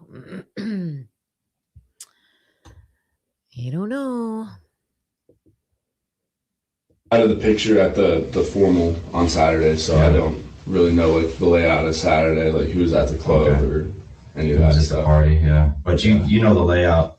I mean, with your position, I would assume you know the layout of social gatherings and like who's hanging out with who even before Saturday, right? I thought that too, Nana Cal, Because if you're watching the video and you're watching the redacted blurb on there, it moves. He moves. It moves. It does look like a black checkered thing back there. Yeah. You seem like you're pretty in the know. Yeah, like I kind of got to know where the guys are going to be. Mm-hmm. There's usually like a few spots where they'll rotate around on Saturday or like on a day like Saturday, I guess. Yeah. It really just depends on like who's throwing parties, like, and where our guys are comfortable going. All right. So who? Okay, I'm gonna step away just for a few minutes. I'm gonna let this play. I'm listening. I'm watching chat. When I get back, put your red flags, put your comments, and then we'll talk about it. Okay. I'm also writing things down. Are you guys comfortable going over to that house at 11:22? 11:22 a.m. No. The address over there on where the crime took place. Oh, yeah. Over that house. Yeah, that's Xana's house, of course. So, yeah. Usually she'll send a text to somebody, and that text is like, I don't know, pretty much copy and pasted into our like house group chat, and then that, it's just like an invite to everybody, like, or she'll do like closer things with like her roommates and stuff. Mm-hmm. Maybe invite a couple people individually. But yeah, we're comfortable going over there. Going over there. Yeah. All right. Everybody from your house comfortable going over there, or are you like keeping some people away? I don't know. I don't really know everybody's relationships with those girls, but I know that as a house, like we're comfortable going over there. And I don't know, if I feel like if there was someone that wasn't allowed over there, I'd be made aware of that, and I'd make that kind of clear. Okay. Like they don't want to see you there or anything, but that hasn't been the case. Okay. Mm-hmm. What did you know about Maddie's relationships with people? Oh, Maddie is excellent. Mm-hmm. Sat with her in class I had with her, always worked with her on assignments and stuff. I know like she and Jake, were pretty enamored with each other, and they had a pretty good relationship. But I don't really know, like, I don't know, is that pretty much what I have. Like she, good friend to good friends, but you know anybody else besides that Maddie was hooking up with or had hooked up with? No. Like anywhere? No, my whole time up at college, like I only knew about those two dating. Yeah.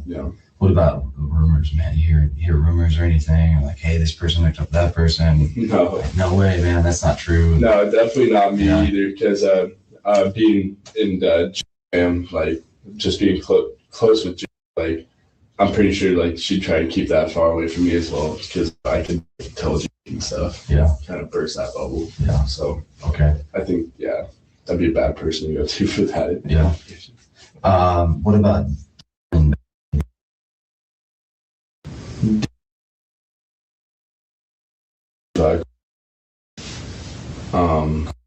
yeah. Okay. And then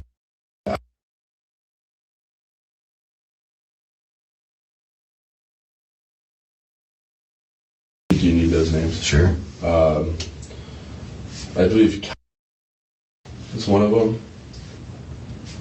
And then one of our freshmen. All right.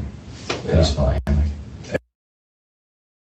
Gotcha. I know he just left. All our freshmen kind of left today. They spent the week kind of meeting with professors and stuff and packing up and heading back. Yeah. So especially their parents are pretty upset with the whole situation and need to go back. Man, I know there's a lot of people upset with it. My parents were pissed that I came back, but I, all they were graduating. It got my buddy George is graduating, so I want to be up here through graduation and then able to move into the new house. Yeah. How do you feel about what happened, man? Honestly, pretty terrible. I mean, tough thing, dude. I mean, it's beyond tough. Yeah, I mean, I know. Like that Monday, I went straight back to, and then got back Thursday. Literally, like I definitely took my time coming back, and Sounds like I mean, clearly close with Xana, right? Yeah, yeah, and pretty close with Maddie. Mm-hmm. Yeah, some type of connection there with Kaylee, right? Yeah.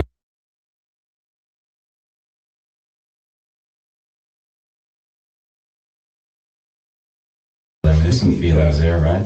Yeah. Yeah, man. Not an easy thing to sit, Not very process. ideal. No. Yeah. Yeah.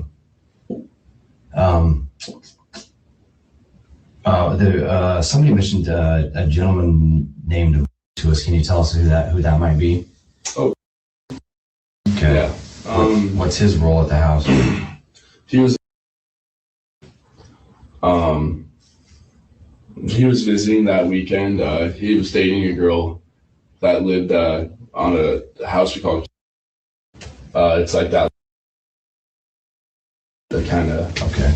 on, and yeah, he was like visiting that weekend. He was kind of the guy that kind of like called us, was like, hey, something bad happened at Xana's house. Can you like get a head count of the guys, make sure everyone's accounted for, types of thing? Because at any time there's like last year, there's somebody that died in a canal. That's here, like a creek, Paradise Creek, actually. So we had to, we were working with the police. We had to get a head count and stuff. So that's something that we've done before, where we just kind of sprint through the house, like call a couple of guys, have them account for their pledge class, make sure that they can get a hold of everybody. So you did a head count on the 13th? I think so, if that's the right day, if that's the Sunday. Yep. Do you know what time that would have been?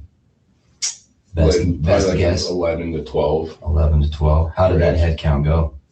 It went, I think we got a hold of everybody, because a few guys, every weekend don't stay at the house for a number of reasons. Like they could be going home visiting, have family in the area, staying at girls' houses and stuff, or apartments.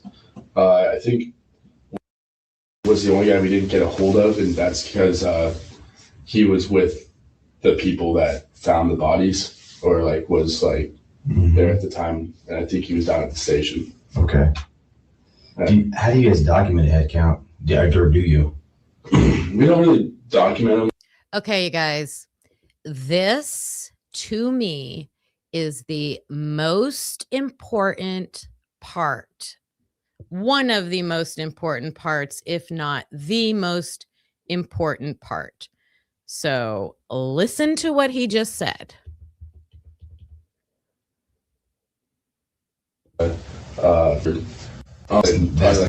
Head count. Anytime there's like last year, there's somebody that died in a canal. That's that weekend. He was kind of dating a girl. He was very ideal. No. Yeah. Okay. The detective is going to ask him about a guy. I cannot make out a name. And he's going to explain. So listen to what he says. Yeah.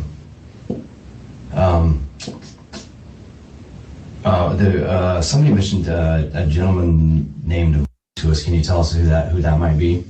First of all, he's calling him a gentleman, not a frat brother. Doesn't sound like somebody in the house. Somebody mentioned to us a gentleman named blank.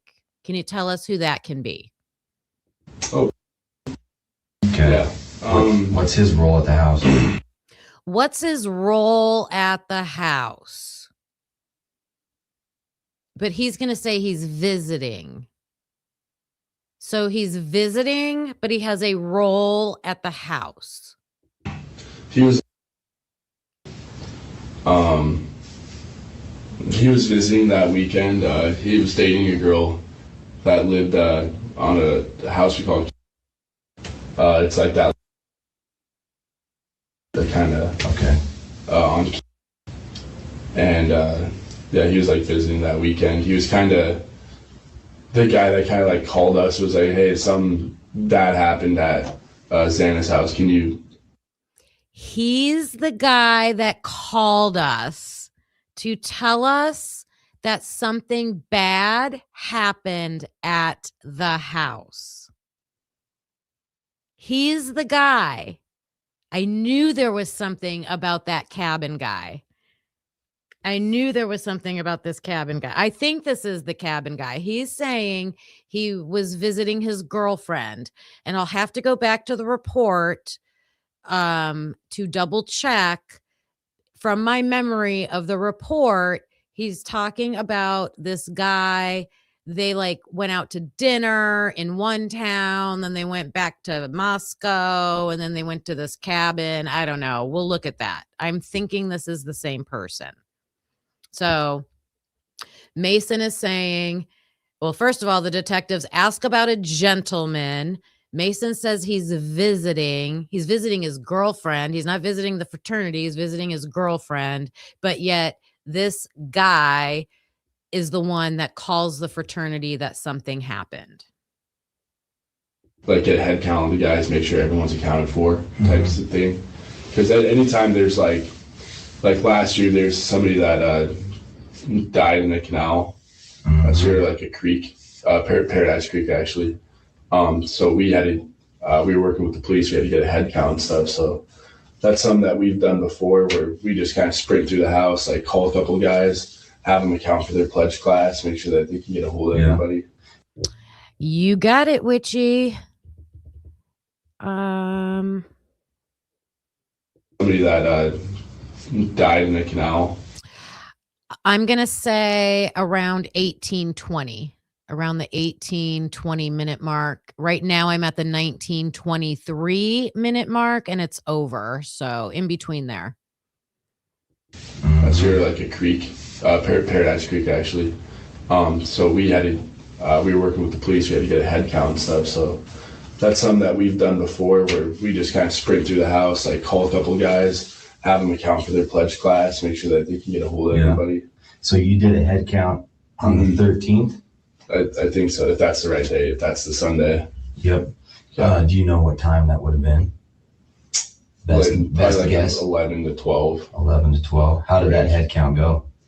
It went, I think we got a hold of everybody, because if you guys, every weekend don't stay at the house for a number of reasons. Like they could be going home visiting, have family in the area, staying at girls' houses and stuff, or apartments. I think was the only guy we didn't get a hold of. And did I just miss that right now, Roxanne? Did he say, I remember that from last night. Mason said, my cousin is a risk manager at Alpha Phi. That could cause some problems. Oh my gosh, that's another huge one. That's another huge one.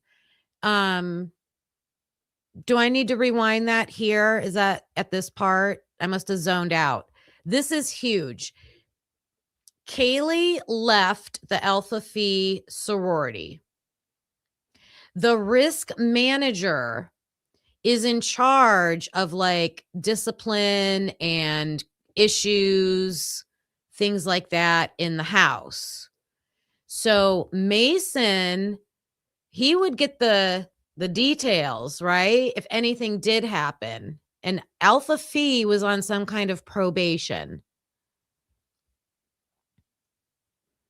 Oh, thank you. It's going to be coming up. So we'll listen for that. But that's a huge one. That's going to be a huge one. Thank you for telling me. that's because he was with the people that found the bodies, or like was like there at the time. And I think he was down at the station. Okay. How do you guys document a head count? Or do you?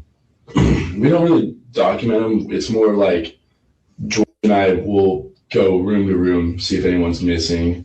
We'll call a guy like a junior, sophomore, freshman, start accounting for their PC, try and see if you can get a hold of everyone. If there's anyone initially that you can't find, just kind of pretty random. Yeah, I've only done it like maybe once, twice now. Okay. So not a procedure there. There was another name you mentioned too during the first interview you sat through. Was it? Yeah. Tell us about him.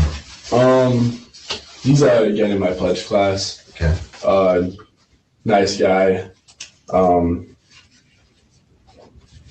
Good friends with. I'm trying to figure out in what capacity that I mentioned him. That he lives on back. Does. Okay. Still lives in the fraternity. Okay. Procedure there. There was another name you mentioned too during the first interview you sat through. Was it? Yeah. Tell us about him. Connor. This is Connor. He's again in my pledge class. Okay. Nice guy. 21:15 timestamp. I believe he says Connor Chestnut. Good friends with. I'm trying to figure out in what capacity that I mentioned him. That he lives on back. Does. Okay. Still lives in the fraternity. Okay. Yeah. Oh, he lives at the house? Yeah, he just got done with like an too. Which role is that? He's the secretary. Was he? So I could hear Connor, and then sounds like 2 syllables for a last name. Good friends with, you can hear Jack, the beginning of saying Jack, and that's true. Good friends with Jack Showalter. The cop thinks that he's talking about Jack Showalter and says, oh, he lives at Queen. And he says, no, he lives at the house. And he just finished up. They were all finishing at the end of the semester being on the executive board and then turning it over to the next group of guys. And Connor was the secretary. And you can hear him start to say you can hear him say secretary, start to say that. Was he present at the head count? Yeah. Okay. Did he help with the head count? No, he's a kind of what we call like a night owl. So like, it's a miracle if we see him before noon on the weekends. Just sleeps in all day and stuff. Okay. But he's a night owl.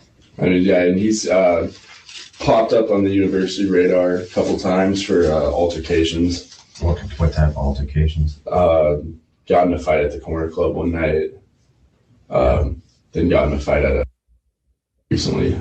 Okay. What was that one about? I'm guessing the corner club one is just like, dude.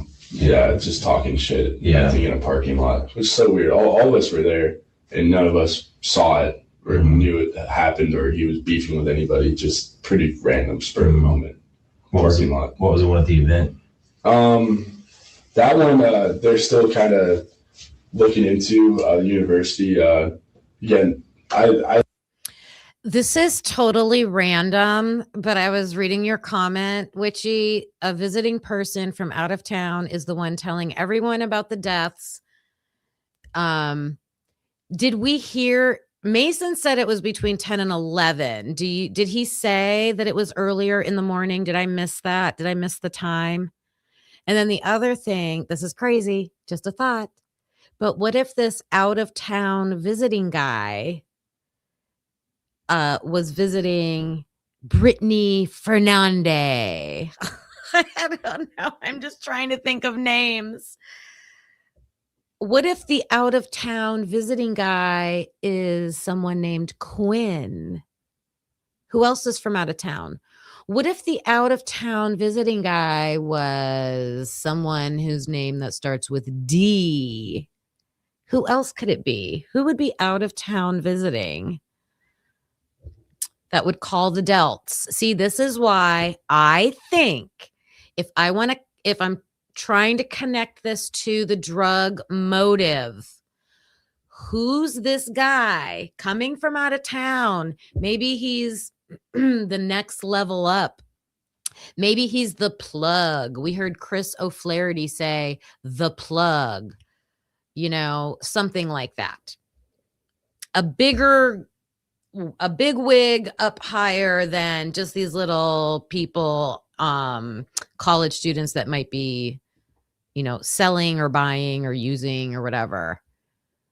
Yeah, Mason said between 11 and 12. Oh, yeah, duh. I think I got cobwebs up here in my brain. So they hadn't called 911 yet. Boom, you guys.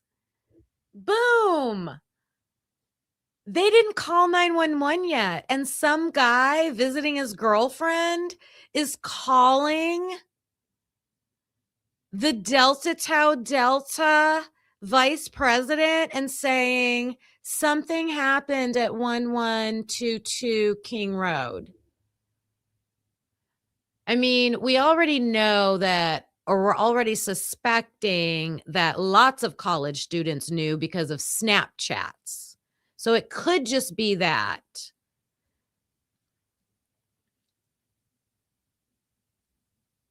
Josie's boyfriend he was not on, here, I got a photo. He was not on the executive board the first year, but look at this. Look at this. Look at this. Now look at this. That's a TikTok sound for those of you that are on TikTok. Right here, academics, Lyndon Beck. So when Mason is talking about turning over the executive board to a new group, Lyndon Beck is in that new group, and he's in charge of academics. Okay. So he must be a very good, studious person.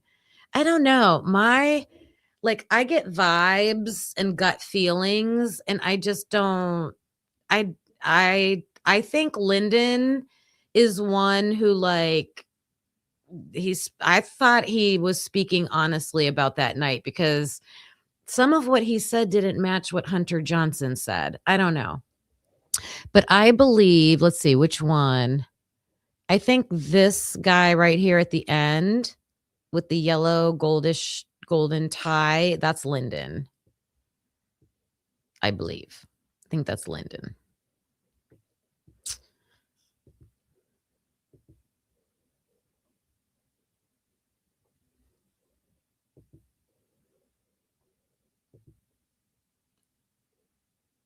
What did I do? What did I do? There we go. Okay. I leave for 2 weekends this year and everything goes to shit type of deal with me. This was one of the weekends I was gone. I was getting tons of phone calls at 10 on Saturday, trying to piece together what the hell's going on at this formal. But from what it sounds like, he was actually just in the wrong spot, wrong place, wrong time. Another one of our guys was, just talking shit with another guy from another fraternity. And guy left, wanted to talk to our guy. That guy came back with more guys and just ended up getting caught in the middle of it. He's kind of just these guys are just swinging on my friend. Just starts throwing bombs too. And I guess, but yeah. When did that happen? 3-4 weeks ago. It was pretty recent. Was it that same weekend? No, that probably a weekend or two before that. So now we know that Connor Chestnut was the one that was causing all these fights and getting into trouble. And he started a fight at a formal. Do we know which? I know it's at it's a sororities formal. Michelle, you think Lyndon is at the back end? I went back and looked at the photo after I saw your comment. So don't listen to me, you guys. I have watched Josie's TikToks and seen Lyndon and stuff like that. So I'll go back and double check that. Not right now, if that's okay. So yeah, I'm not verifying which one Lyndon is in the photo. I just thought that's who he, but I think I saw another one that you might think looks like him. So thank you for that. Thank you, Michelle. Clock it. So I gotta say thank you. Clock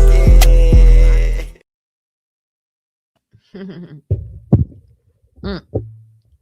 Clock it over here. I was thinking about making more TikToks.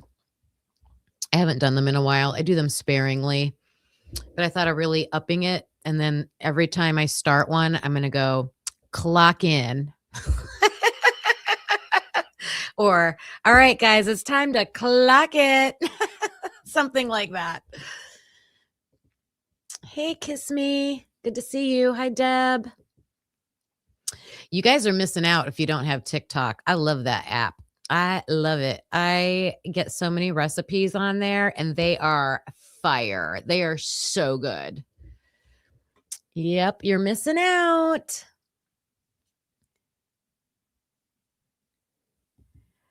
Okay, Michelle, I trust you. I trust you.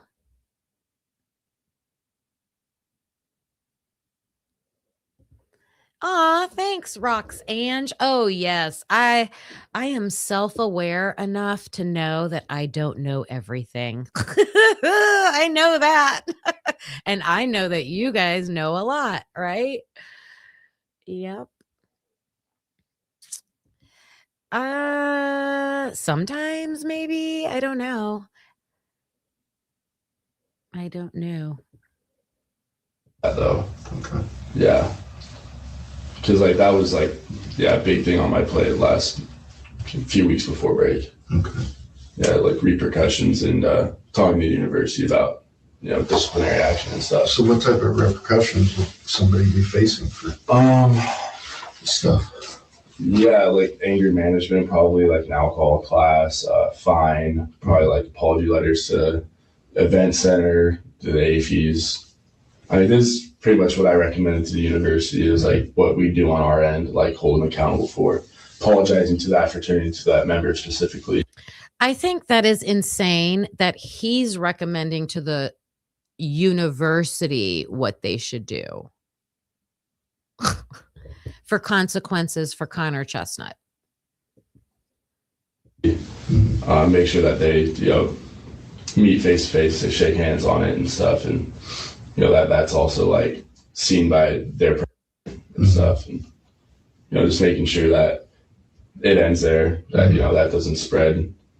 And, that our houses are just kind of cool and stuff. Because, like everybody's the toughest guy in the world after a few drinks. So we definitely want to make sure it stops there and that, that we aren't causing more problems, especially at sorority functions of all places. Yeah. So as in a leadership. Okay, I was reading chat. Did you hear him say or hint at what sorority formal this was? What do you guys think it was? Do you think it was the weekend of the murders? Do you think it was there were two. There was the Pi Beta Phi formal on Friday night that Kaylee and Dylan went to. There was the Betty's ball on Saturday that Maisie Chapin and those guys went to, or was it before? It was before that. Okay. I kind of thought so. Role. You said he was. Hello, Dago. How are you today? Great to see you. Oh, that's what it is.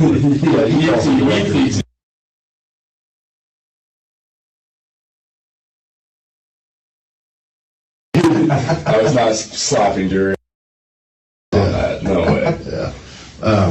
But those guys considered leadership roles throughout. I mean, you'll have Sergeant of Arms, Secretary, VP, Pres. Mm-hmm. What other roles do you guys have? We have an academic chairman, 2 rush chairmen, like a new member educator, a guy, a ritualist guy in charge of like the national ritual ceremonies, an alumni chair.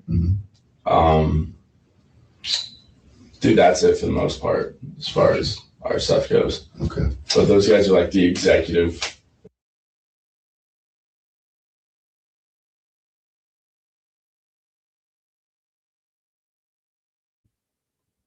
I'm glad that StreamYard puts up, you're muted on the screen when you start talking now. Thank goodness. I was saying, think about if the fight with Connor was at the Betty Ball, and Ethan, so who was with Ethan? Peter has to take Ethan outside and calm down, that he says. Maisie's upset. If this is like a shakedown night and people are mad and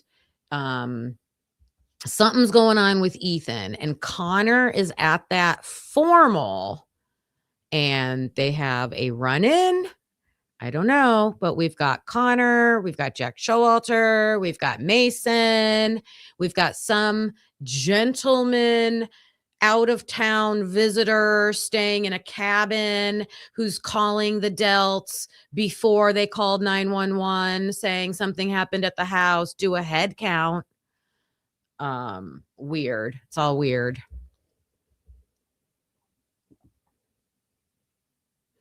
Thank you, Dago. 2 months. 2 months. We've been a part of each other's communities for so much longer than that. So much longer. But he's reminding everybody, hit that like button. Hopefully it's close to 200 now. Can we get 200 likes? Thank you. It's my challenge. And then there's like an administrative rules that are more like day-to-day, like running the house type stuff. And then I preside over those guys. Gotcha. Mm-hmm. So it sounds like, a lot of, it's college, man. It's a fraternity and sorority. It's Greek life, right? There's a lot of stuff that's always happening and going on. What's your guys' standing within the university? How's your house? Before that, we were in good standing. Yeah. Now we're waiting to hear back if we're on suspension or not. Like that's kind of like our state. Like we're like just waiting to hear back. And is that from the university or from your national chapter? Both. Oh, okay. Yeah, both. So we definitely had to talk to the university, and then nationals flew in to talk about it all. Because on top of that, we had a couple like hazing allegations that were brought to nationals' attention.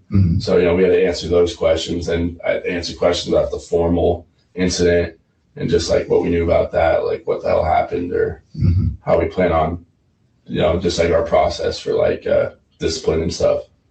Gotcha. Yeah. Gotcha. What does the suspension mean? What does it do for you? Suspension would be like we'd have to halt chapter operations, like there'd be no participating in any like sorority events as far as like FOYA speaks go. We can represent their intramurals. We couldn't have a team there or anything. Like it's just kind of like no formal operations from the house. Like we're allowed to like run the house as far as like run the house goes, but can't really operate as a fraternity. Like not hold any functions or you have no visibility basically. Yeah. Kind of we're like stay in the closet until you, which is weird because like the fact you can't participate in a philanthropy when you're suspended, like I feel like that's like a joke as far as like philanthropy is like a good thing. Oh, totally. and that positive, and it's like you're suspended, you can't participate in the philanthropy. It's like, well, now I'm just a asshole. But like we have girls texting us that it's like they know we're suspended and stuff, and they're like, yeah, just don't care about blind kids or something. But what about suspension for the individual that was involved in the altercation? I mean, does that hold high regard to the nationals that would come in and see that? Is that an option you guys talk about? Nationals, especially because we're just like names and like I don't know, like a check to them every year. Usually, if there's anything that pops up on their radar, they just cut them loose. They're just like, all right, bye. Like we don't want to hear about you again, kind of thing. Like, especially the lady that came and talked to us, like flew in from like Midwest. So like, I mean, the only thing she and I know about each other is the conversation we had. And I know that like, but getting on nationals radar is bad because like they'll just cut us. Like they don't care. Like really, like they'd rather just preserve the fraternity's good name and make sure that we don't make the news in any bad way. So, so we know like with that altercation and stuff, like those guys, like probably on death's door, honestly, like they'll probably get cut from the chapter and stuff. So Yeah, and was one of those guys. yeah. Who else? Yeah, who else? Was one of the guys as well. He was the one that like, I wouldn't say start the altercation because that's not his side of the story, but was definitely instigated it in some capacity. Like, Now, is this the corner club incident or at the sorority house? so this is the sorority formal, and it was at a event center. Okay. Yeah, And with what sorority? the Alpha Phi sorority. Okay. Is it Alpha Phi or Alpha Phi? They get mad if you call them Alpha Phi, but that is literally what it says. They say they're A Phi, just cut that out, like just A Phi. Okay. But I don't know, it's just stupid. Honestly, God, like it's dumb. Because if you call it Alpha Phi from, they're like, you know, like they get all like snarky and stuff with you. It's a joke. Yeah. So you do it all the time then? So you say it on Yeah, I purpose? mean, yeah. What are they gonna do about it? They're gonna talk back to me in my house. So when you're talking about the accountability and head checks and stuff, Mhm. you guys have security systems in place? We have so this was kind of eye opening for us. Number of ways. So we have a door code, one that we agreed needs to change more frequently than it does. Mm-hmm. So every now and then, like my room's in the like when you walk into the house. I like pop down my room sometimes, see girls putting in our code, just coming in. And I don't know if that's the fact that they've seen it enough times and it's never like did not change frequently enough, or what, or if guys are just too lazy to go down a couple flights, which I could believe as well. Like they're just too lazy to go downstairs and open the door for them. Mm-hmm. But And we have that. when you say there's a code, is it a code assigned to each member, or is it just a general code, like like a digit code. Gotcha. Yeah. And then we have like a couple more doors on the first floor that are usually propped open, but we keep them closed now, close the windows and everything too. But usually all that stuff's like propped open during the I don't know, like the early months of the years, like August and September. Yeah. Do you have any way to actually track who's coming in and who's going? No, You not have at a all. video or ring doorbell system or anything like that? No, ring would be a good idea. Yeah. No cameras? No, Just say, you gotta look up and say, hey, it's me. Nothing like that? no. Okay. I think for cameras at fraternity houses are just bad It's ideas. it'd probably catch some things. Yeah, I think the alumni would just be disappointed. You know, like because I finally went through like our housing agreement, and I was just like, I was reading through, and I was just like, we should probably go over this. Make sure we're all on the same. Supposed to know this is here, right? Well, I can't even have a candle. Really? Yeah, like to just make my room smell better. I can't have a candle in there. And it's like I finally figured that out, and I was just like, man, I just have all my candles sitting out. Like I have like 3 different ones I like to rotate between and stuff. And that's like, I mean, the alumni come through and they don't say anything. It's like I didn't even know that was in the lease agreement that there's no candles and stuff. Gotcha. Yeah, Man. can't cook in the kitchen after a certain time. That was news to me. Yeah. Like, yeah, just all sorts of random stuff. I was like, whoa. How old is that house? Shit. We've been in it 92 years Oh, wow. this year, Yeah. but I think 1939 was when it was built or something. No, that's not right. I swear to God, I have There won't be a those quiz ones. on this. 1931. Yeah. Dang.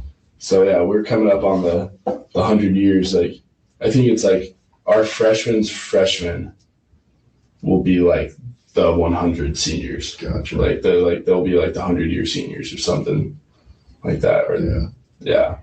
So you're going to want to keep everything on track to at least get to Exactly. that. So yeah, this whole like formal situation that happened. All right.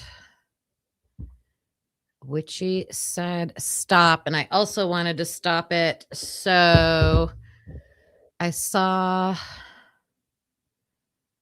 that statement factors into an upcoming thing Mason says, because he was talking about, the cameras.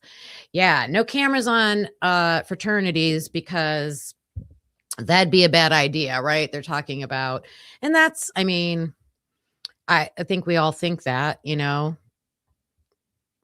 they're doing crazy stuff at these fraternities. They don't want it caught on camera, for sure.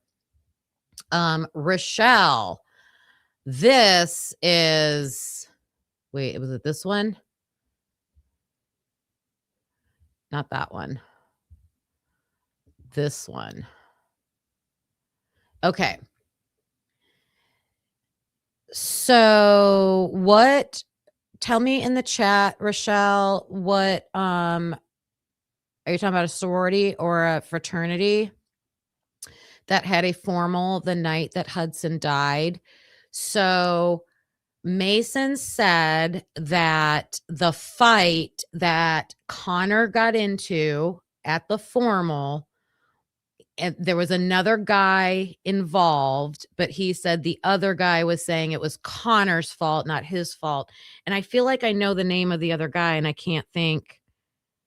Is it Jack? Let's see. There's Jack, Connor, and Cole Berenberg. One of those. Would it be Jack or Cole that blamed it on? I knew they were blaming it on another guy, but I never understood like the names. So it's definitely Connor that he's calling out about the fight. And then some other guy blamed it on Connor, said Connor was the instigator. Okay. It's an Alpha Phi sorority formal. It was at an event center. We got a lot of nuggets here for this. We got a lot of nuggets. So if we could find out when during 2022 or 2021, probably 2022, I would imagine, probably the spring or early fall, that the Alpha Phis had a formal. And I wanted to ask you, does anybody know what date Hudson Lindau died? What was that date that Hudson Lindau died? Because this comment, didn't they have a formal the night Hudson died, then party afterwards? All those girls were there, and so was Hudson before he died. Could it have been that formal? And did Connor fight with Hudson? Oh my goodness.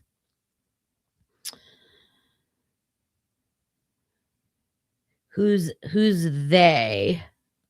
You think it was the Delts formal?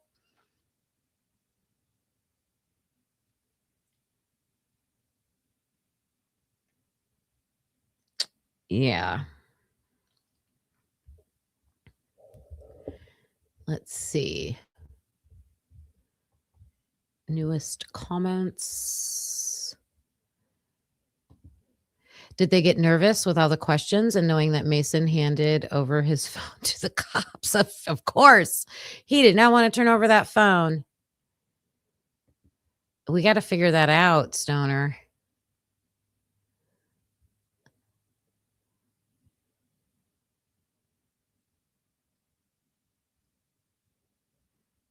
Blue Devil. Firsthand knowledge. Get that knowledge. It was shut down. Wow.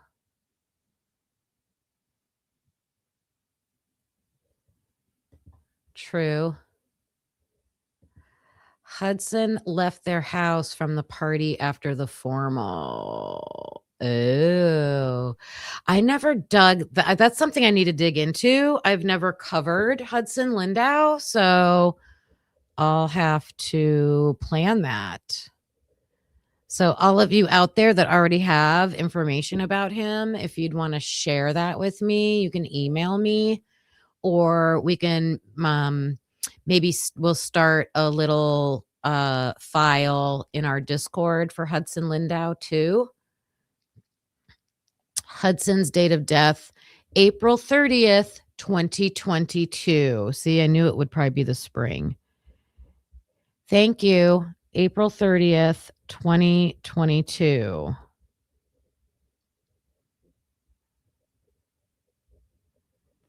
And Jen, I am not ignoring you. I know it's way back here. We had some other gifted memberships. Unique peeps. Let me see. That was Dago's. That was Michelle's. Oh, right there. There it is. Look at that. 5. We can't ignore 5 unique peep memberships. Amazing.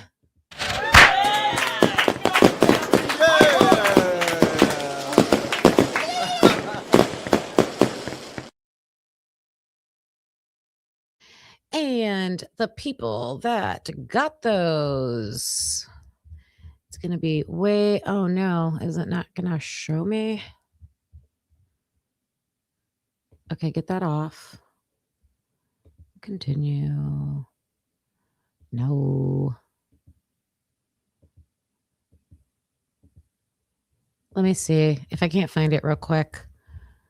Just please make sure that you thank Gen 7S for those memberships, and welcome to the Peep crew, the Peep nest, the Peep coop. Welcome to the green team. And please thank Jen. Thank you, Jen.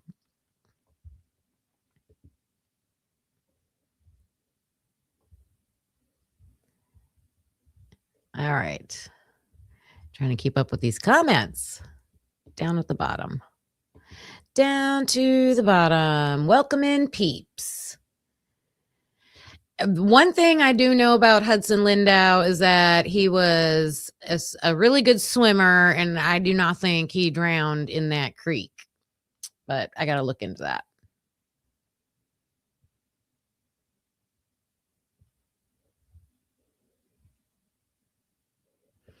Oh, that could be. Yes. Yes. I mean, also,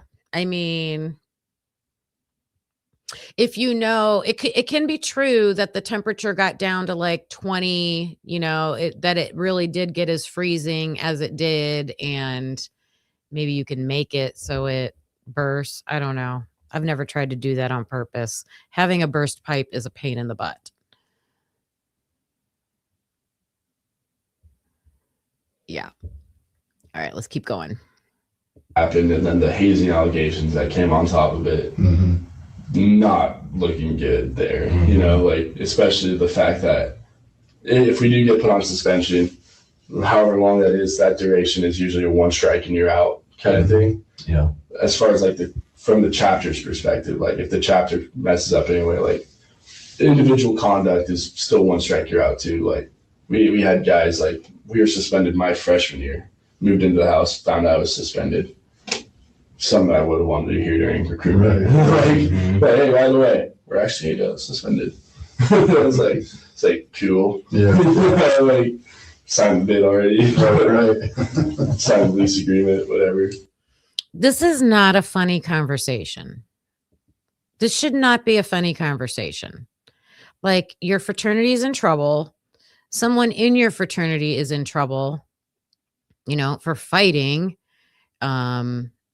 I don't know if they also recently they got in trouble for hazing. I don't know if back then they got in trouble for hazing, but he's just laughing about it. And I think he's laughing because Connor might have been close to graduating, because the detective is asking him about, it's one thing for the whole fraternity to get into trouble, and then it's, what about the individuals? And that's what I keep saying. If the fraternity as a whole is getting in trouble, it's because there are individuals in that fraternity doing something wrong. and we should know who those individuals are. There should be police reports. Like, they're still in America. They're still in a city, in a county, in a state, in the United States. Like, and if it's illegal activity, should there be a police report? Like, there's a fight in a public event place. Did the cops get called? Like, think about all those things. Or do they just know, don't call the cops? We don't call the cops. I didn't mind it that much, honestly. I mean, yeah, it was whatever, but yeah, it's just like one strike, you're out. Wow. Yeah, it's pretty brutal too. For Yeah. sure. So how close are you guys to Hi, tattoo girl.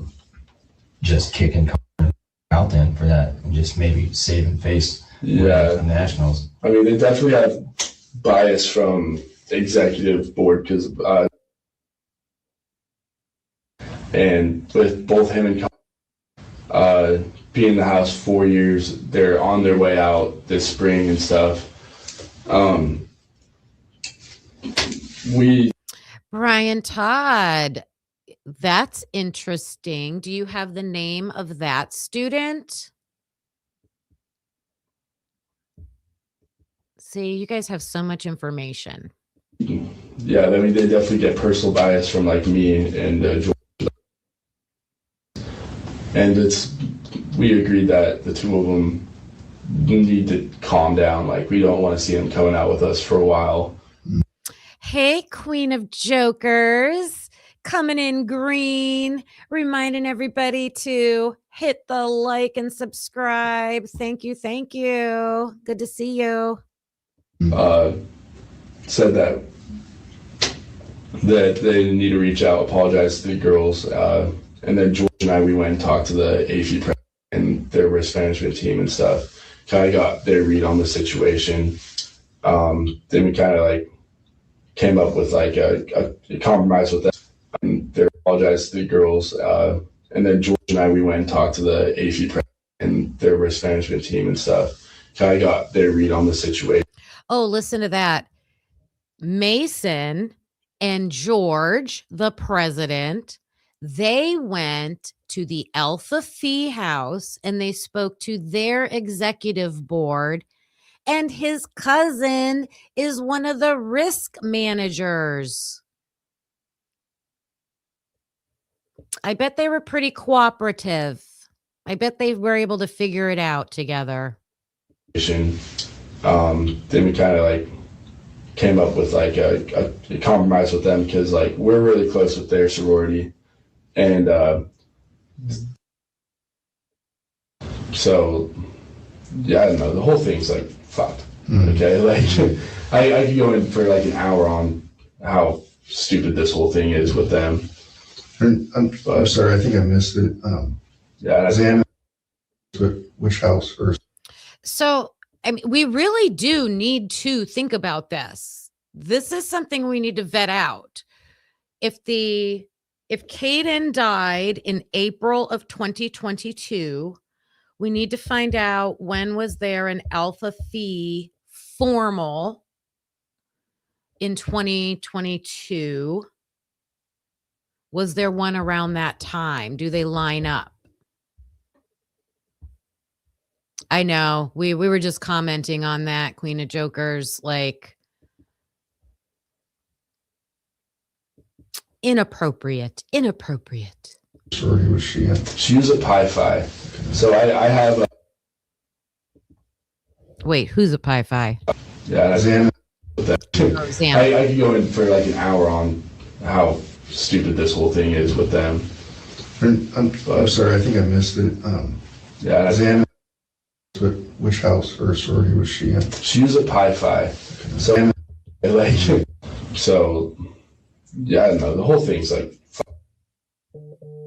so yeah, I don't know, the whole thing's like fucked. Hold on. Sorry. We're really back close it with up. their sorority, and so yeah, I don't know, the whole thing's like fucked. Okay, like I could go in for like an hour on how stupid this whole thing is with them. And I'm sorry, I think I missed it. Yeah, Xana, which house or sorority was she in? she was at Pi Phi. So I have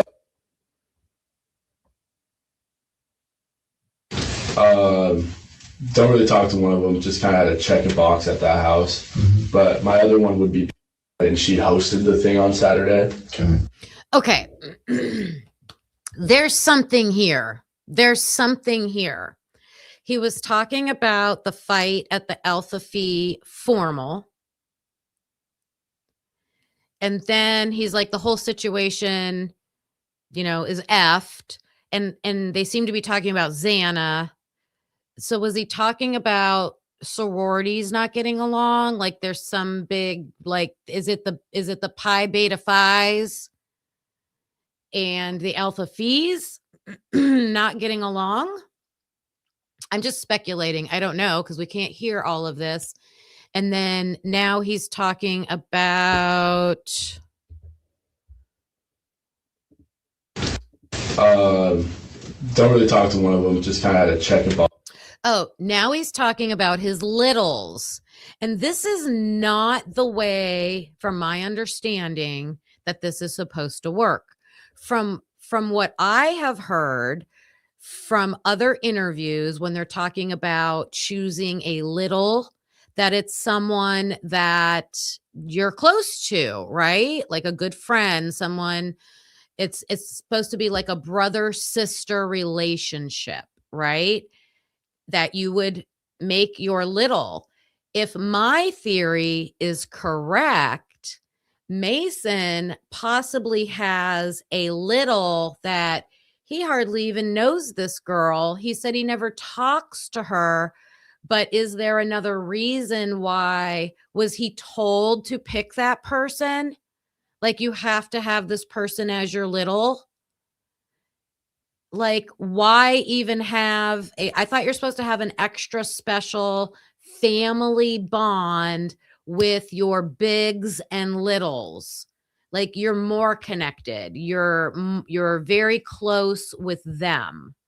And so you pick people that you already have a bond with, would be my understanding, is what I'm thinking. So Mason here, thanks, Dago. I'll be checking you out later. My understanding, or what he's saying right here, is he's dropping names of his littles. And I don't know if it's at this part. We have to listen. He might say Peyton or somebody that I think lives with Kayla Newen. I'm not sure. I shouldn't speculate about that. We'll listen. But he's dropping names and he's not close with one of them. I'm just like, why? So then what purpose does it? You just want a connection into that house? That's what it seems like. You just want a connection into that house is my point. Sorry for the long rant. Let me know your thoughts in the comments. Box at that house. But my other one would be, and she hosted the thing on Saturday. Don't really talk to one of them, just kind of had to check a box at that house. But my other one would be, just had to check the box at that house. And she hosted the thing on Saturday. And let me see if I can catch this name.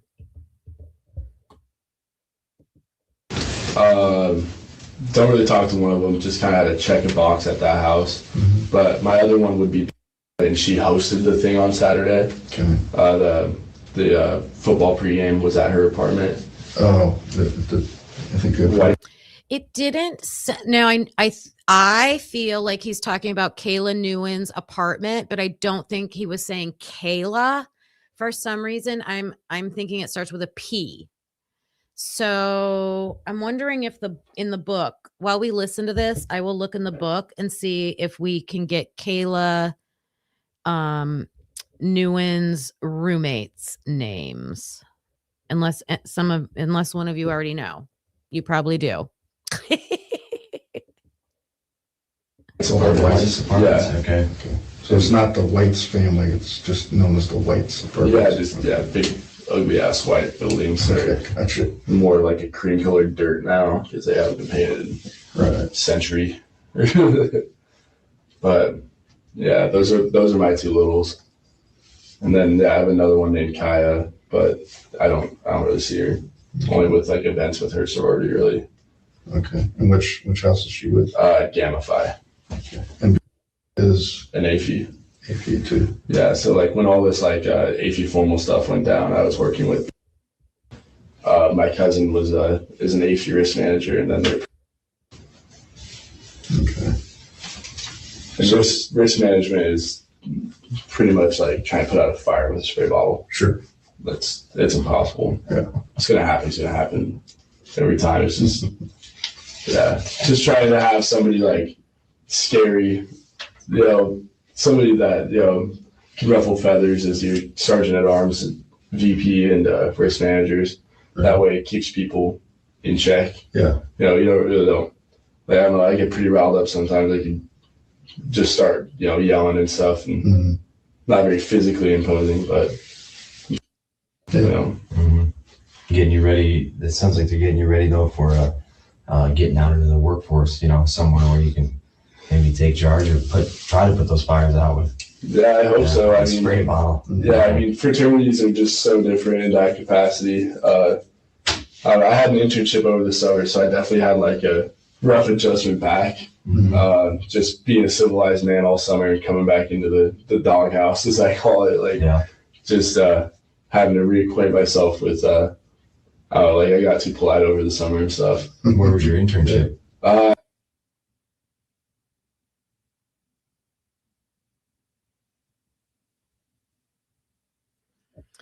Why can't we hear his internship? Yeah, it was pretty sick. It popped up in my LinkedIn suggestions. Oh yeah. Okay. Yeah, Why can't we hear his internship? Allie Benson, there is an Allie. Allie Benson lives at 427 Taylor Avenue, not at the Whites. Yeah.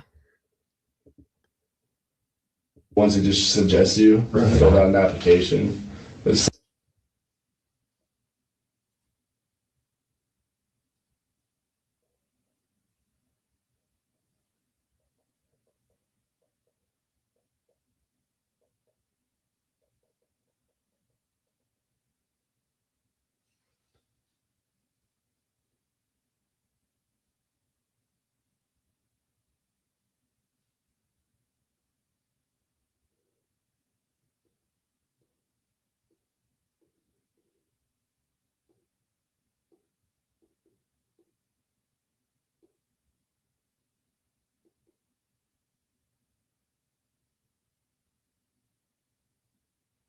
yeah, so it was sick. What about with the company? Are you still in good with them? Looking up? In good with them, like I'm still talking to them all and stuff, and connect with all of them on LinkedIn. Like the interns and I were pretty tight, and those guys they're all over the country. Like one at Clemson, Ohio State, USC. Like I felt like an oddball being there from U of I, Right. but I stacked my resume in a certain way, and like I'm very like involved on campus and stuff. Yeah. This semester, and then I'm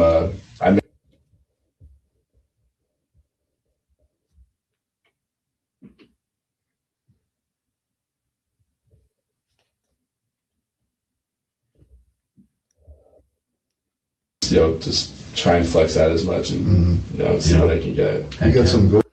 Okay, so in the book, I found Kayla Nguyen's interview on page 290. Nope, sorry, wrong page. It's on. Back up.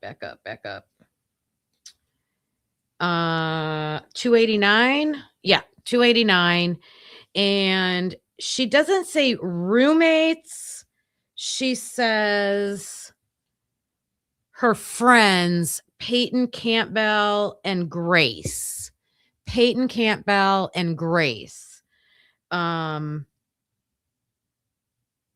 So they could be roommates. She just didn't say roommates. But that's something I want to find out.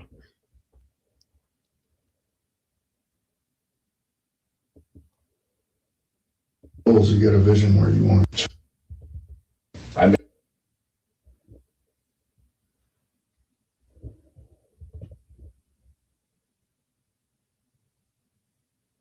Just try and flex that as much and see what I can get. You got some goals, you get a vision where you want to go. Yeah, I'm excited. I'm actually like more excited to graduate than I am like living at the house. Right.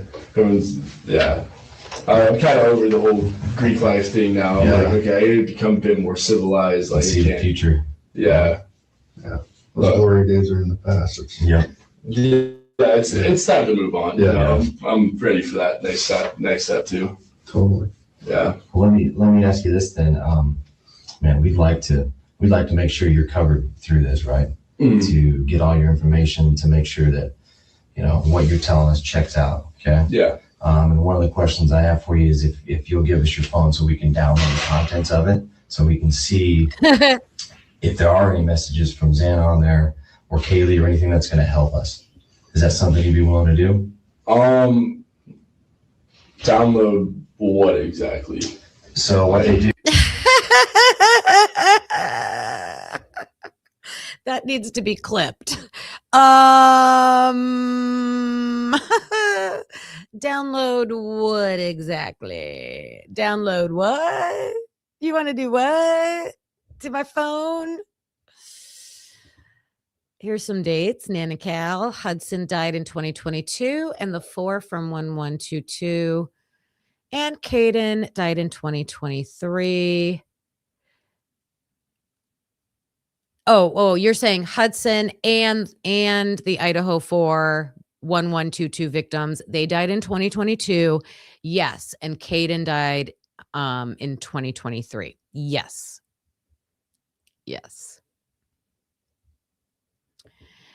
Oh, I know, but I mean, we really didn't have anybody hear anybody else have that reaction, did we? I mean, he's not done yet. He's still going to ask a million questions. Yeah. That is a red flag to me. Curious Carrie, hello. Yeah, I mean, and again, it could be innocent. It could be, but I don't know. I lost faith. Yeah, same. I feel the same. Sketchy, but I get it. Is they'll take, and I don't do it myself, so I can give you like a rudimentary explanation of it, but they take and they basically make what's called an image or a copy of your phone, and then they'll go through and they can look for, like, if they have Xana's phone number, they'll look for Xana's phone number. And actually, I think this would be a good place to stop for today because it's already almost 20 after 2, and I was on time today. We started at 11:30. So, and this still has, like, we're about halfway through this thing. So it's worth it to me to listen carefully, pick out the important pieces that we're finding, the important information, discuss it. I'm checking with you guys. Like, did you hear the same thing I heard? I love collaborating with you guys. This has been awesome. So far what we've heard is that Mason was interviewed by the FBI first, like the week after the murders. We questioned if Xana had a little named Jaden and if he was a Delt. Like, is there a connection there? I have this theory that they're using the bigs from Delta Tau Delta with these female sorority littles to form a network, and they're calling it a family. It could be innocent. I think it could be used as a business model. I think it could be used as a business model. Think about this, you guys. Think about this. Mason this is a less than a month. It's 3 weeks after his fraternity little, Xana, was brutally murdered, horrifically. His fraternity brother, Jake's girlfriend, Maddie, who Mason has known for 4 years. They've had classes together. She's partied in his house. She's dating his fraternity brother. She is brutally murdered. And then Kaylee, who he spent the night with several times. Three people that you know intimately. And he's just talking. He's just talking. And not really talking about, I don't hear questions from the detectives really about the crime. Like, did we hear any questions so far? Like, where were you? Like, where were you that night? He's like, yeah, I was at a formal. I didn't even hear him say, I went home after the formal and then I stayed there the whole rest of the night. I don't even know if I heard that. Definitely no emotion. 3 people. 3. It's crazy. Mason's the one with the most connections with the most victims, right? Yep. It's a get to know you questionnaire. I know we were cracking up in Logan's live last night. Like, it was like a meet and greet. We were saying like a speed dating round, this interview. Yeah. So, lots of other questions and things to dive into from this live. And you guys were amazing. Offering up all the information that you know. If any topic was brought up today, and if you have any information you want to share, my email is on my main page on YouTube.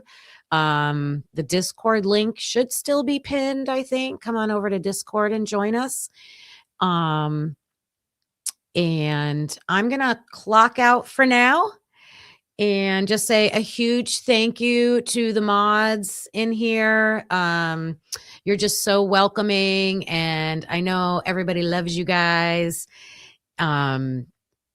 Everything that you do to make everybody feel welcome and included in here, I appreciate that so much. And everybody who joined in, I'm so happy to see like some new names in here. It's wonderful. And I'm going to come back tomorrow. I'll be clocking back in tomorrow at 11:30 a.m. Eastern time, and we will finish this interview. And yeah, I hope you'll join me for that. Please hit that like button on your way out if you haven't yet. And I'll see you guys tomorrow. Thanks, you guys. Whoops. Bye. Thanks for watching, hope you felt the spark. Please hit that like before it gets dark. Subscribe, it's free and keeps us going strong. You're part of the crew now, right where you belong. Join us next time, same truth, same fire. We bring the heat and never tire. We're typically unique and proud to be a husband and wife in podcast harmony. Epically unique, yeah, that's you and me. Don't forget to like and hit subscribe, it's free. Come back again, we'll be right here with truth and laughs and zero fear.